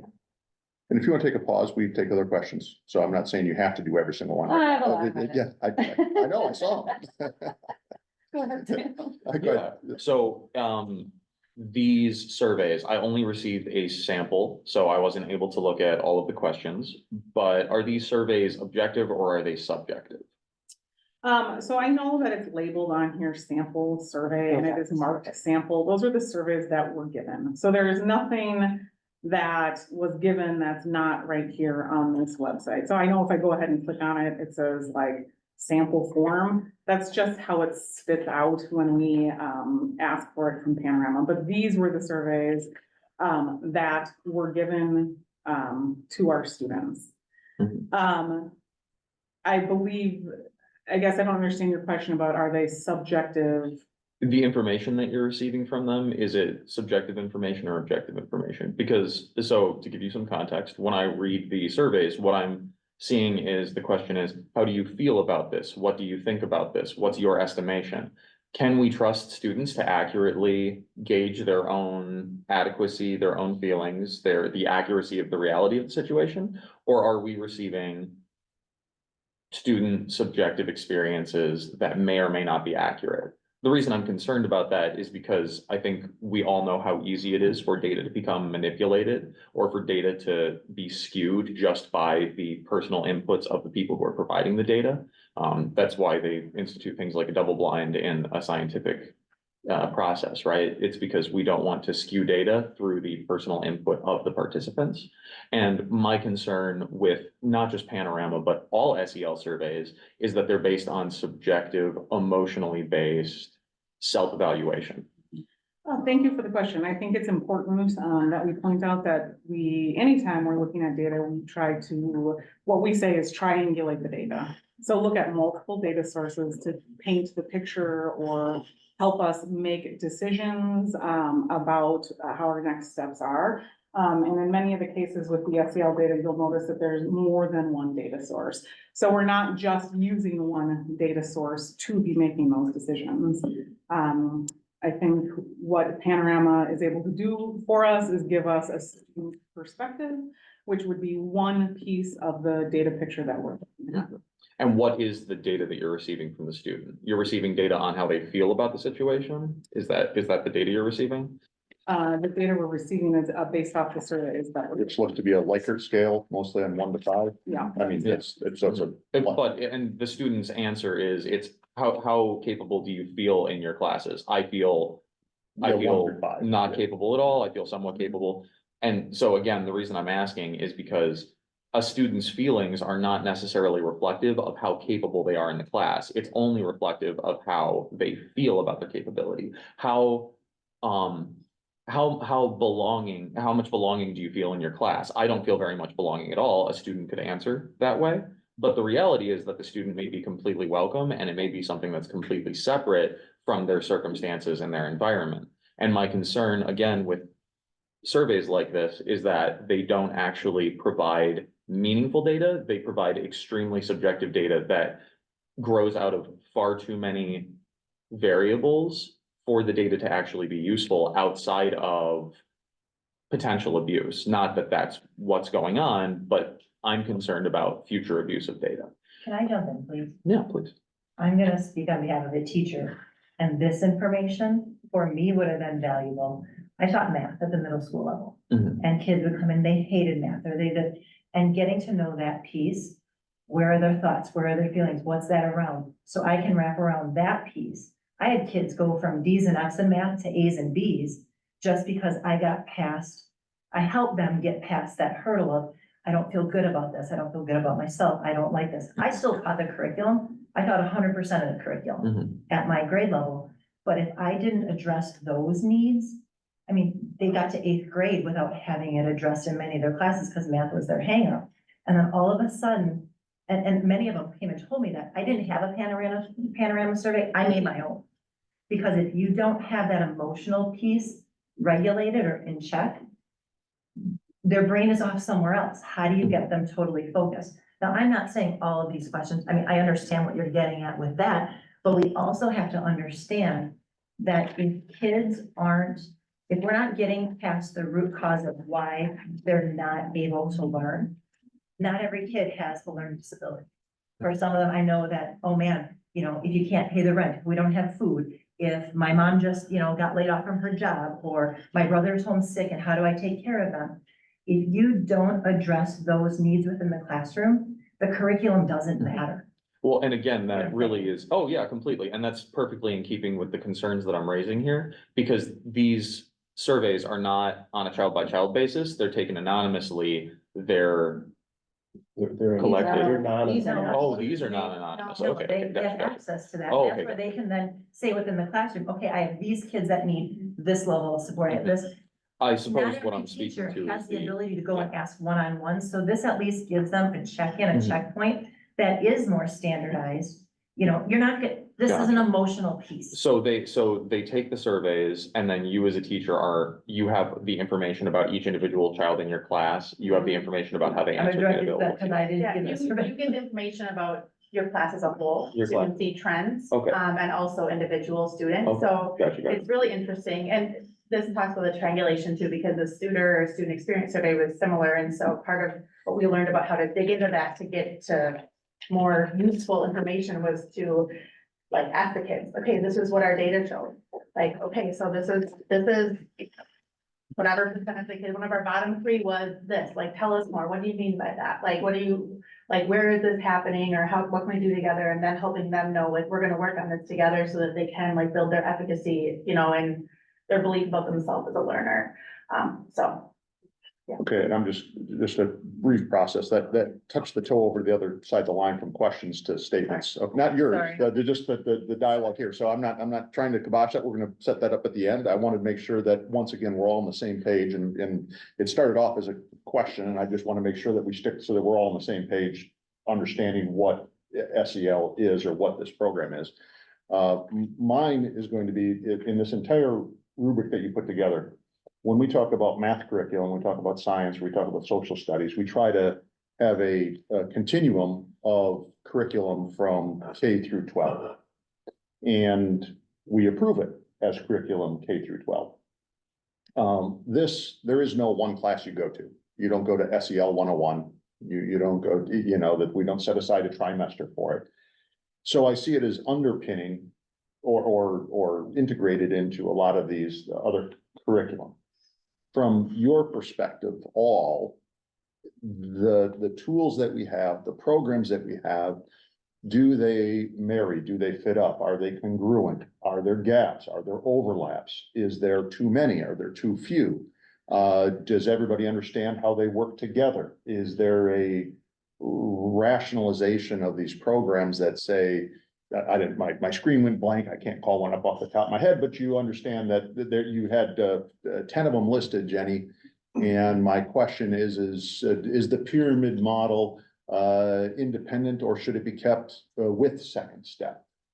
Is there a rationalization like we would do with any other curriculum? When a curriculum team reviews, we say, this is how Bridges dovetails into this. This is how Reading Corner dovetails into that. Do we review this in the same perspective that we do other curriculum? Yeah, or should we, is my question. It's a good question, and I think, basing it off the standards, and what, the Wisconsin DPI has put together for our competencies is what helps drive that continuation between the levels. If you use the example of pyramid model, that specifically is aimed at basically birth through age 5, but it is something that, the pyramid model, organization is looking to extend into, elementary levels. And if it gets to that point, then we would have that conversation. I do believe that it never hurts to review that and to ensure that there aren't holes or overlap. I believe that we are, like I said, in our first year of implementation of that second step digital curriculum, but we had used the it's not paper and pencil, it's like a card system that we had used previously. And I think that that is always something that we need to make sure, and particularly the transition from 5th to 6th. I know that they are using restorative practices. And I know that has been a conversation amongst our elementary and our middle school admin team about how they're approaching discipline as it relates to restorative practices. But something like PBIS is something that has been traditionally a K-12 program, if you will. So yes, I believe that that's something that we should always be reviewing, ensuring that the transition between levels. And that's largely, I'll say you, I mean, now that you have the document, now that it's in front of you and we can treat it like curriculum and review it as regularly as, well, a course book or as Diana said, how often does curriculum get reviewed? But this document, now that it exists and we recognize how one flows to the other, I'd like to think that we can evaluate these things individually or together and say, does this still make sense in the spectrum of our offerings or how we treat this subject? Okay. Question that I have around SEL, is for, parents and or board members, or teachers, who have worries about like terminology of SEL and or where the programming is going. What things do I need to know and be cognizant of and aware of so that it doesn't go into the scary spot for them? Okay, I'm gonna table that question, Jared, to. But that's a Yeah. big question. And I understand that Jared wants direction on that from both the committee as well as from the board, as do all the administration and staff. Okay, because we don't want them operating in a gray area, or we're in again, now we're out, now we're back in, now we're out. Do this, but don't do that. So, that will be, I don't want to say the punctuation point on today's meeting, Jared, but one that we owe you. Craig? I had this question written down before you even mentioned that, so I was, help me to, just help me to understand some of these categories, like, the learning strategies, self-efficacy, self-management, social awareness, relationship skills, responsible decision-making. Do they have more specific definitions somewhere? Because everything that I'm seeing on here is a very, very vague word salad. I'm not really understanding what those particular intentions or objectives of those particular areas are, and it kind of concerns me. So you're asking for more specific definitions? Yeah, of like- areas looking at Right. for, All of those particular categories, like for instance, we talk about, let's see here, social awareness or, self-management and one of them talks about emotions. How are they able to regulate their emotions? Are we intending not for kids to have emotions? It's confusing. Kids are not supposed to have any emotion, period. I don't get it. It's confusing. And I'll either echo or build on that, Craig, and say, is there the handbook, that the playbook, as you call it, with Panorama? It does when a playbook says, if you've graded below 49% in emotional regulation, here are your strategies. Emily, you said that's what you have available. Strategies, and it's also. But does it also give a definition for, how it's, what that is? I'm with Craig, 2 words don't necessarily explain it, especially when there's a lot of overlap with other ones. So I'm just wondering, is there a better definition for these, if that's what you're looking for, Mhm. Craig? That's what I understood your question to be. And the general definition is on that chart on the website that has like right underneath the words, it has like. The I think he's definition. asking for. Yeah, More than that, more than that. Exactly. I'm wondering if it would be kind of like we've done in other things where it's a grid. Here's learning, emotional Well, regulation. grid. What does that look like for K2? What does that look like for, what are just some different, key points? What are focal areas? Not necessarily goals, but Or yeah, which questions, things like that. or which questions roll up into which percentages? So that we can understand which questions rate that and cause that percentage. Yeah, and I think if you see if you look at the survey, it has them grouped by category. Oh, okay, So you can see like the questions. oh, it does. Yeah. Okay. Mhm. And these are the questions that relate to your Okay. But I whatever. guess it's not. Okay, It's not specific. but that valid, We're connected. valid question. I'm not sure we can answer it today, but valid question, and Jenny or hopefully wrote that down. Yeah. We did. And to be clear, we're not asking students not to have emotions. We're talking about giving Sure. students ways to regulate their emotions So so that- that they don't become dysregulated, the word that we use, so that they are able Yeah. to, in my case, drive successfully in Boston. But I understand. Without honking my horn. Rick's point is that, when we talk about, what's in a reading test, right? We can get to some of the specific skill levels that we're looking for, right? And then we talk about how we want to use that data to improve their learning. And that's what we're trying to get to with some of this data. And I will tell you that education in general, just like, medicine and working on mental health, that's an area that has been very hard to really do scientifically well.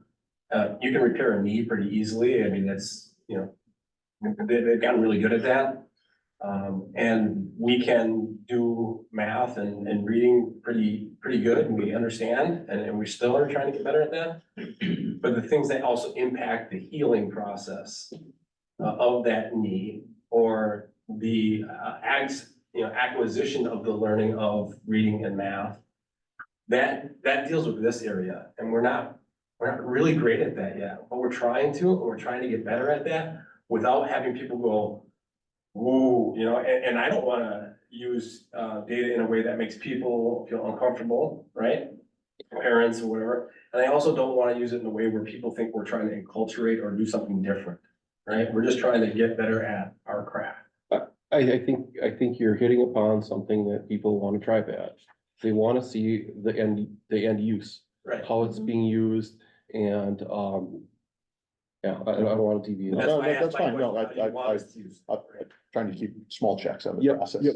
Okay, Well, then Lori and maybe- Sam, you both had your hands up. Let me Lori? just elaborate a little bit more than maybe on the panorama. So what does this look like? I know it was 3.5 or higher to have a strength, or however it was worded. I may not be wording it right. So if a student, no matter what grade, elementary all the way through high school that have been doing this, if they get a 2, are they getting these results? So the individual student isn't necessarily shared the individual result with them. And what it's used for is the teacher to take a look and determine, like Emily said, like as a class, we probably need to work on this area. Or if there is a concern that perhaps one of our student services staff is working individually with that student. We have not necessarily shared the exact results with the students K-12. Parents are able to ask for the results as well, and see the exact answers that their children have, placed, Right. with the surveys. So as a parent, if I requested this, I have a high school student, he didn't take it, and I saw that he scored very poorly, let's say, in one survey. Like that, and what if I asked my child? And they're doing really good in school, and they don't really have any of those issues on a regular basis. Like, I guess my question is what are we doing with it? It's kind of giving them a score for that one moment in that time. And I don't know if that's a very accurate presentation, especially if we're putting it out on the website that, I don't know, like, 49% favorable learning strategies at 6 through 12. That's based on 2 moments that whole high school year. In that moment, like, is that, I guess that's where I'm trying to question, like, is that very accurate? And I think it goes back to, and I know folks have made reference to like, literacy or math, and that's why, for instance, if we have a student who, we know from classroom observation, we know from, teacher assessment, we know from a Fonson-Pinnell, reading assessment that the student is way above grade level in reading. Right. And then we get back their STAR score and it's in the first percentile, we're like, That's And exactly that's why I'm why- asking, why are we spending money on something that we know is not giving us? Well, but it could be the Best opposite. data. We That's could not be in a situation where a student is not successful in the Fonson-Pinnell reading assessment and we are concerned because they don't say much in class, but then they take the STAR assessment and they're in the 95th percentile in literacy. Right. Then we're gonna say to ourselves, gosh, we must be missing something in those other 2 sets of data, because this kid did phenomenally on the STAR reading assessment. Perhaps this is an opportunity for us to get our advanced learning coordinator involved and understanding why we're not seeing this level of skill in our classroom work. And so that's why we look at more than one data point when it Right. comes to some of these things, because it can tell a different story. We take it forward exams, for example, and sometimes students will be like, holy smokes, that kid totally rocked the forward exam. Why are we not seeing that in the classroom? Or we might say, holy smokes, that student, didn't show us on the forward exam what we're seeing in classroom work and in STAR work, and why is that happening? So that's why you look at like a variety of pieces of And data. I think you used the term before, Jenny, which was triangulate. So this is just another data point to look at along with other test scores and say, does this make sense for the student who's in front of us? And I'm paraphrasing, but you used the term triangulate and you mentioned a bunch of different tests. This is just another one that gets wrapped in and say, does this make sense for the child that we're trying to educate? That's the way that I paraphrase it. Sam? So to build off of that and off of the first question I asked, I understand the value of having having the opportunity to check in with your students individually as a teacher, but what exactly is the data, the unique data that's being brought to the data pool with things like Panorama and SEL surveys? So I understand what the STAR evaluations bring. I understand what something like an ACT would bring, what the periodic tests like in the class for competency bring. But these, which are, how confident are you? Or how carefully do you listen to other people's points of view, which is really how carefully do you think you listen to other people's points of view? What kind of data is being brought through this subjective lens? Really what's being tested, it seems to me, is the students' self-awareness, their view of self, which ties in with the little circle that they have, self-awareness, social awareness, relationship skills, et cetera. It doesn't seem like it's really tied into academics, right? It's tied into social, emotional things, deals with things like empathy and values. And that's the question I'm asking is, as far as academics go, what is this bringing to the table as in the information and data pool? And I'm not the expert to answer Yeah. that, but I will say that I think 10 years ago, I mean, you go to the doctor's office for a knee pain and you went to the doctor's office for a knee pain. Now the first thing you do is you get asked, do you feel safe at home? Do you have feelings of hurting yourself? And the doctor sitting in front of me was trained as a medical doctor to work on my knee, and he's asking me psychological questions.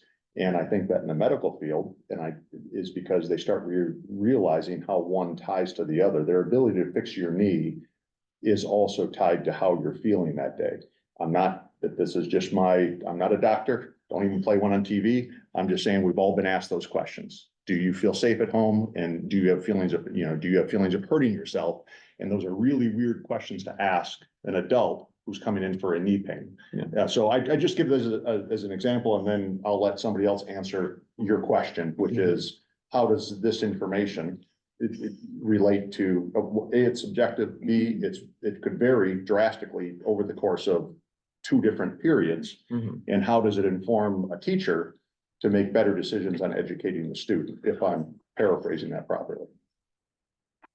How does it inform the school district as a That- whole? I understand. yeah, the there you go. benefit Yeah, for the yeah, individual there you teacher. go. Yeah. Yeah. So if you look at, prior research that's been done, and, Maslow's study on the hierarchy of needs, and self-actualization, and that's where you need to get to really, be in the learning pattern.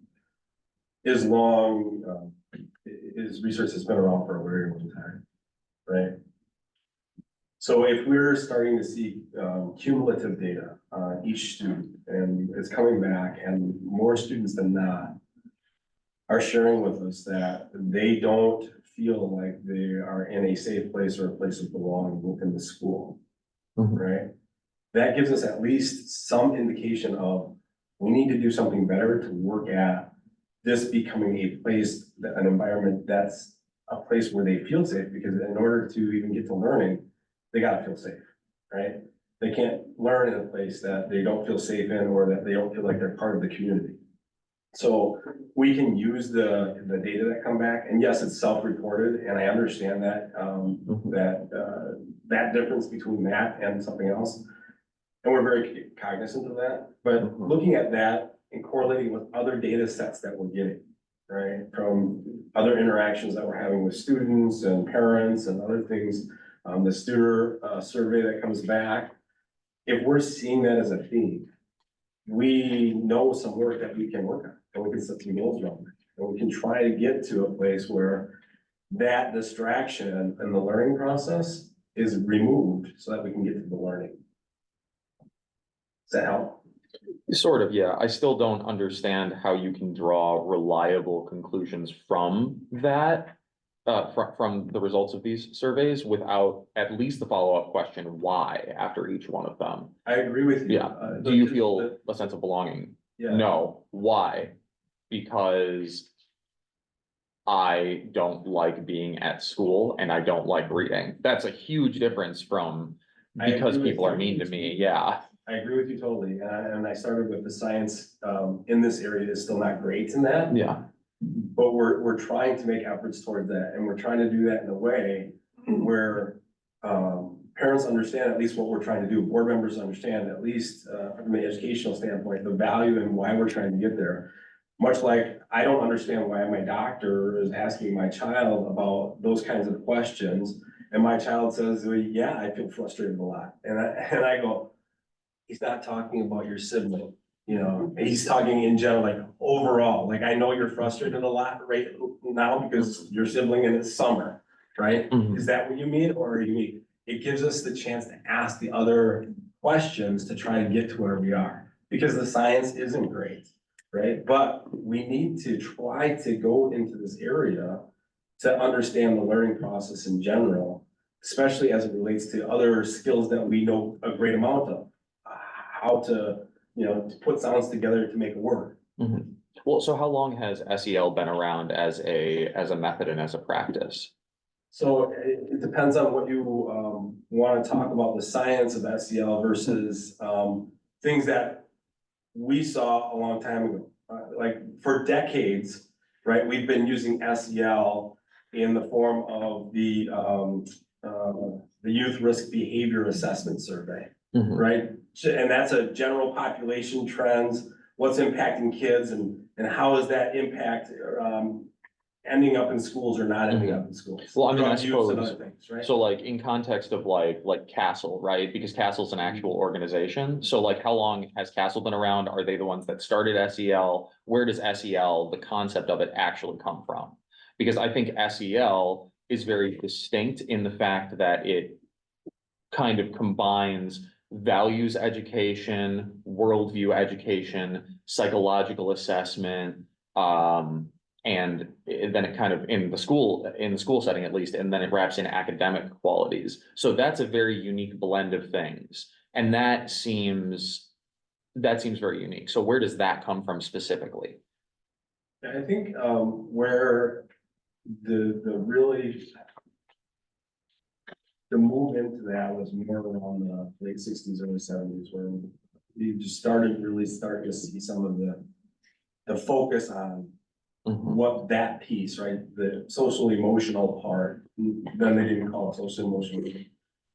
But we started to look at things like social skills development and executive functioning skills, how to get in line, how to react to a friend, how to, calm yourself, those kinds of things. We started understanding skills and that when you develop those skills, they actually lead to better performance in other areas. Yeah. Right? That's where we really started getting into that, discussion point, but really what has highlighted it again are two main things because, as we get into the idea of cell phones and social media, right, and the more recluse nature of a child, that started highlighting some of the things that they weren't getting in a natural environment, right? And we started seeing it, and we had to focus on it. And then in COVID, that made a really flashlight on those things because it made some more seclusion. And thoughts and feeling of, not being safe, not having a structure, right? Like even today, we talk about like the number of subs that come in on a daily basis, right? And this disrupt the learning pattern and lack of subs and pulling teachers from other areas, like we still haven't gotten back to a normal structured process for students to feel like that. I can come and I can understand that today's gonna be reliable, right? And that like 5th hour, instead of my teacher helping somebody else's class, like they're gonna be there that I can go get help for on a regular basis, not are they gonna be there today or not? Okay. Those are the kinds of things. So are you saying that the Castle framework, like with the 5 self-awareness, social awareness, et cetera, those things emerged in like the 2020s, or when did those things actually come about? Again, I would say, Hmm? what? I found, I apologize, I found, a really great historical context, article in historical context of SEL and edutopia.org. I'd love to email it to you. Yeah, It sure. goes into Yeah. Mhm. the 1960s and the Yale and the Rutgers. Sure, What yeah. is your That's what I was email? saying. I thought you have my email, don't you? I do not off the Oh, top of my okay, head. gotcha. Sorry, it's just last name, first initial at mywusd.org.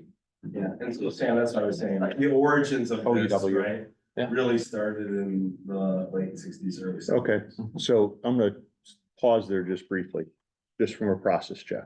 Okay, I don't have anything going on until an 11:30 lunch date. Okay, so other people may have to be But it's places. 9:30. And it's 9:30, and that's fine, and I knew it was gonna go to at least 9:30, so I'm not surprised that we're here. But before anybody else, A, has to leave, or B, we don't get to the resolution, we can talk about SEL for the next 2 to 3 to 4 hours to 2 to 3 to 4 weeks, okay, so it's certainly possible.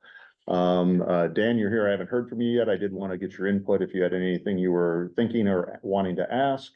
And then we do have to get to the resolution, but if nobody has to be anywhere, We do it's have some still, interviews, I mean, 9:45. yeah, I was gonna say that we're still here and we can still have the discussion, so I'm just trying to be mindful of everybody's time. So if we have to get to the resolution, we have to get to the resolution before business ends, and that means I still need the 3 core board members here to have that resolution, plus myself, for that, but anybody else, I just wanted to make sure that you know where we are, and if you have to be gone by 9:45, please raise your hand.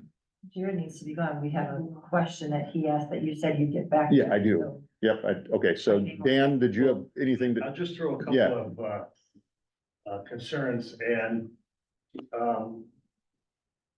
of how the parents are involved in this. I'm concerned about that. I look at it as the parents are primary in their child's education and welfare. And we've heard terms at various meetings, the whole child. And I'm also concerned about this trying to take away responsibilities from the parents. And it seems like there's no privacy anymore. It's almost like, the kids share and then the counselors come in and try to solve what problem they perceive.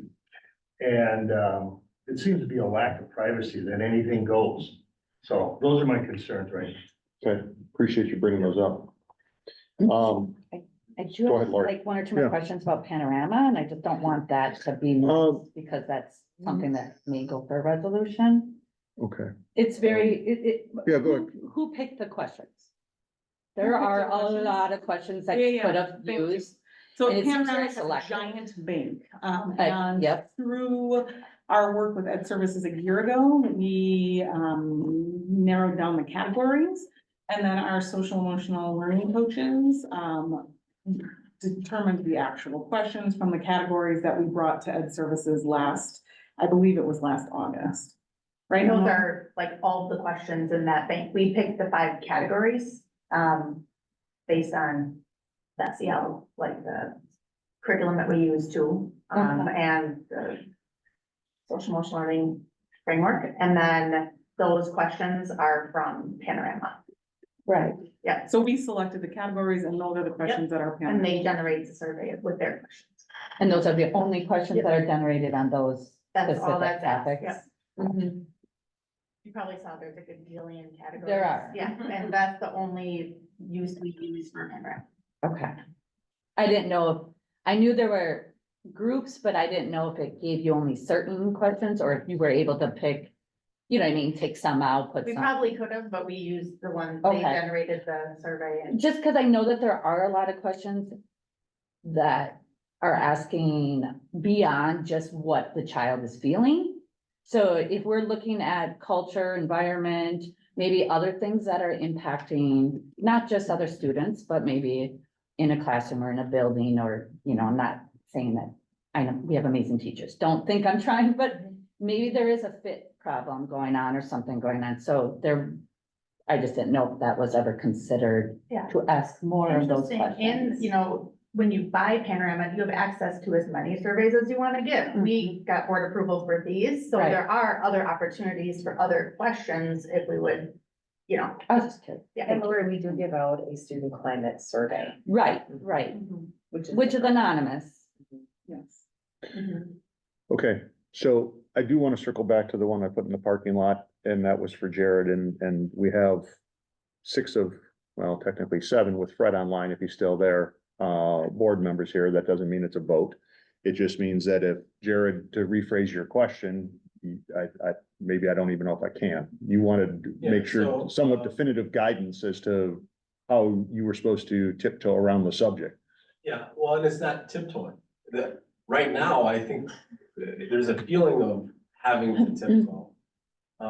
But like Dan said, you know, having us focus on parental involvement, and bring to the forefront things like privacy concerns, right? Yeah. Stuff like Lori said about, I'd rather us also have some questions on like our environment, like them, the student in our environment and how they're feeling, right? Not focus it towards like, other privacy indications like home or relationships with parents or anything like that.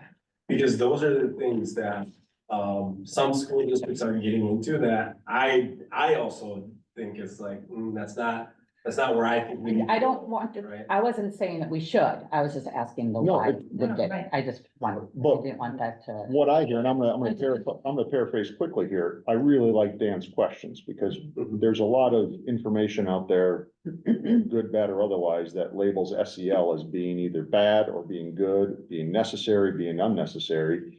And it's only 3 letters, that doesn't mean a lot to everybody. But when you ask a question specific like Dan, now you can have a specific answer. Yes, this is good, this is the answer to that very specific question, that this is an answer to your very specific question. SEL as a whole, just, it has a very, very big umbrella with a lot of small components underneath it that we can do better at and we can use differently. And I just want to make sure that we're on the same page, that when we ask Jared a question or anybody on the staff about SEL or direction on SEL, what we're really saying is, I would rather see more privacy regarding the results, or however you'd want, you know, not abolish SEL or throw Panorama in the trash. Let's tune it for what we want out of it. Okay, that's what I want you all to reinforce to either me as the chair, but also to the staff who's here today, so that they're on the same page, because what we don't want is we don't want 9 different directions or people beating the drum that says SEL doesn't have any place in our district. I'm hoping for that. I may not get that in the next 5 minutes. I'm just saying is that I feel that that pressure is being put upon each of us as well as it is being put upon the staff and the administration. Diana, I'm gonna blow this up, sorry. okay, well, Conversation over the past 5 years. A worry that SEL has, brainwashing for our kids. When you talk, a number of parents out on the street, whatever, I'm not even talking, have reached out as a board member, I'm talking just in general. I don't want it because they're brainwashing our kids in the classroom.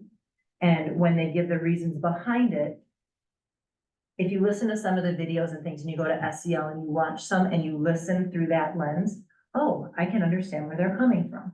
And so I think we just need to be very careful and cognizant. This presentation was very good today because this is what we're doing within our district. It may look different in Milwaukee. It may look different in pick another big city somewhere, inner city, whatever.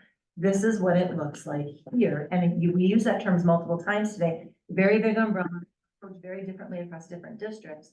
But I just wanted people to know that it's not just right here, right now, because this is the topic. This is what I've heard for the past 5 years, you know, be aware. and so I'm gonna ever get one comment and then we're gonna go to the panorama vote, if that's good. Craig? I'm sorry, I appreciate the presentation, but, really, we're in two different planets. We really are. We're not even in the same ballpark. We're on two different planets when it comes to what this means and what the devil in the details behind the implementation of it all. That's really what it comes down to. When we allow things like Panorama or surveys like it to define the character attributes that the district is going to instill through character education, that throws up a big red flag for a lot of people. And we need to try to get closer to the center, closer together on some of these things. We need the support of the whole community. We don't just need a specific area. So that's why I value Jared's perspective on getting closer, digging closer to the root intent behind what we're trying to accomplish. Until we get to that point, we are in two different worlds. There's more discussion to be had. Sam? Yeah, I agree. I think that, because of the highly controversial nature of SEL and people's different opinions about it, and like Craig very well articulated, the issue being the devil in the details that are not readily apparent. I don't think that I, in good confidence, can say that I would, that this should move forward. And I know that certainly my constituents would not want that to be the case either. The issue is that people do not want values education being taught to their kids through things like SEL surveys and social emotional learning being integrated in the various classrooms. They don't want that at all. They want classes to be a neutral place where academics are the focus, and they want that to be the orientation of the schools, not emotional psychology and things of that nature. Lori? Just comment. I agree, and thank you, Diana, for pointing, because I have done extensive looks, not on the web, but on DPI and on, is it Castle? Is that how you say it? Castle. Castle. So if parents are doing that, there are alarms and there are things that make me go, oh.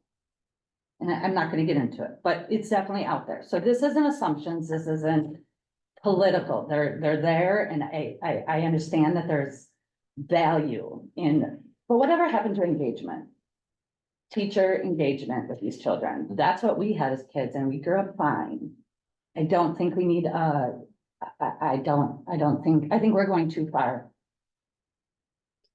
I think teacher engagement and working with the families, we can help those kids that need the help, leave the other ones alone. Sorry. Yeah.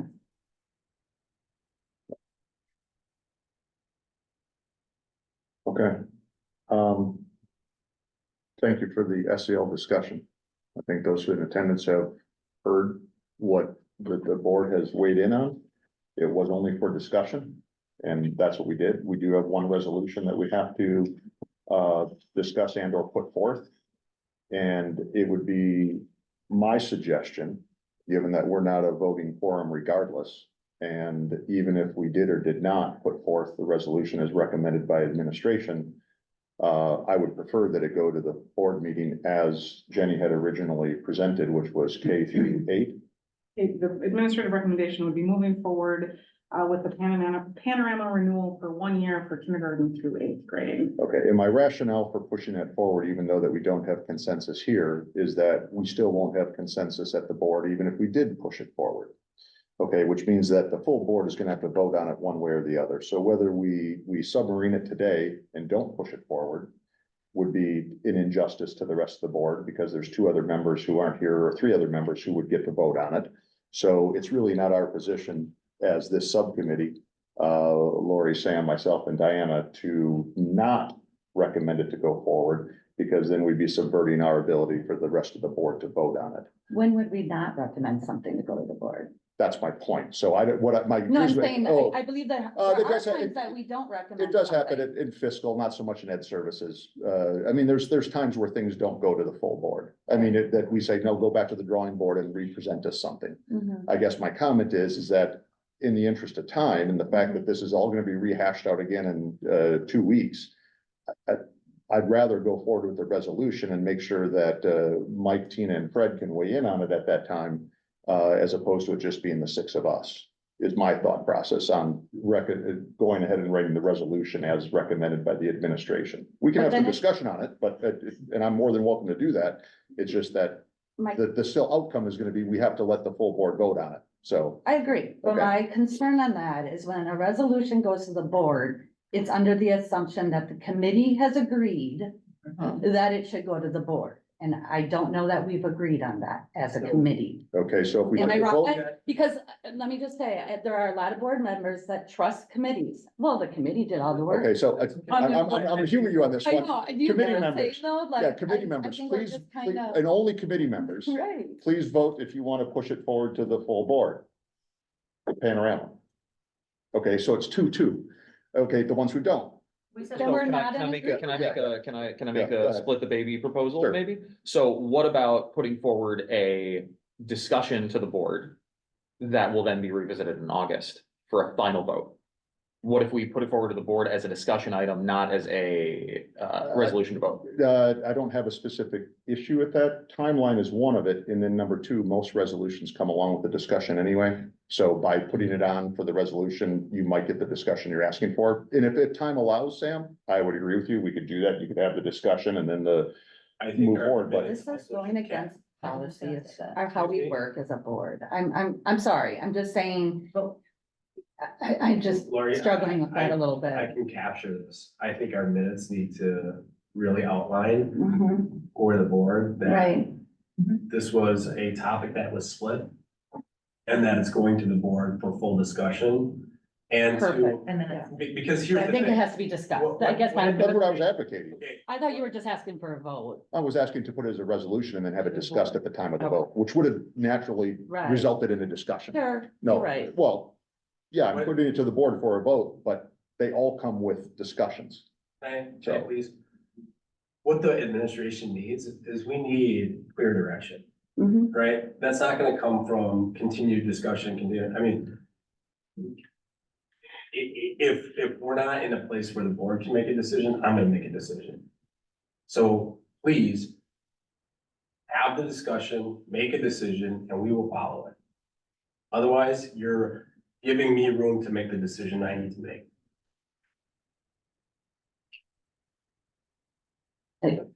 And the reason that I proposed sending it forward as a discussion point, not as a resolution, is because the utility.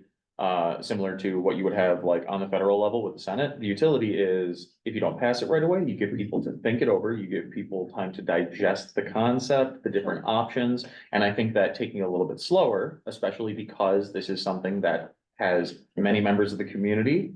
With very strong opinions coming towards the board and saying, hey, I wanted to consider this. I mean. I think that it would be best to have it just be a discussion item and then have that vote be in August, because the vote in August, unless I'm wrong, would still be a decision made to give you direction. Is And I that wanna correct, Jared? clear that the discussion would be specifically about the purchase of Panorama at the board level, Mhm. not the full discussion about the SEL curriculum that we've outlined. Is that my understanding, that the discussion is specifically about the purchase of the That's what, Panorama? that's what the. Okay. agenda- That's what they Yeah. reference. So my follow-up question now, we were in a similar situation last year. I think it was July or August. If we suspend this, do we get in the same situation where then we don't have enough runway to do all three? If this does approve, I'm saying, that we don't have time to do all three surveys, that's where some buildings only did 2 of the surveys because it got here too late. Do we still have access to the surveys with our old licensure as opposed to this one? So I'm just thinking Timeline. timeline. I think we'd be okay. I think logistically, it was like the setting up of the survey that slowed That was us the- down. Connecting all. I mean, I would Okay. prefer to know now. I but would if never we- want to fast forward But not- something, Yep, but I don't I- want everyone to did. delay, it was like drag later than we want. Yeah, It was the setup last year. Our framework is like already established. and I can work with the rep to say, here's where we're at with it, and we can see what he has to say, and I can come with that information for the full board discussion. I have a quick solution, and maybe we can do this at the next meeting. We change opt-out to opt-in. And that way the parents are involved, and then the people who want to take the survey can take it. The ones that And don't. Dan, I really, great I like that idea. Fantastic idea. And we can either push forth that resolution that use Panorama as an opt-in, we can do it right now, or we can still put Panorama on the board agenda in 2 weeks with that same statement attached to it, and then all we do is lose is a month. So if you think that that's enough to push it over the top to turn it into a resolution to stay on time and kind of split the baby, Sam, I don't know, but I think that's an even more split than I had, so I mean, honestly, I think that's a pretty good idea, Dan. Hmm. does staff have an issue with opt-in versus opt-out? Does it change the value that you're only sampling the people who want to be sampled? Which is, by the way, that's another bias. Oh, for sure. I mean, I think that I don't think, I think there's already enough of it that it Yeah, doesn't really make that's a the biggest difference, bias in but yeah. sampling is Mhm. opting. Right. So, My concern about opting is that just becomes a logistical challenge, opting in, to be clear, is a bit of a logistical challenge for our teachers in collecting it. But if that is the direction the board wants us to go in, we can implement that.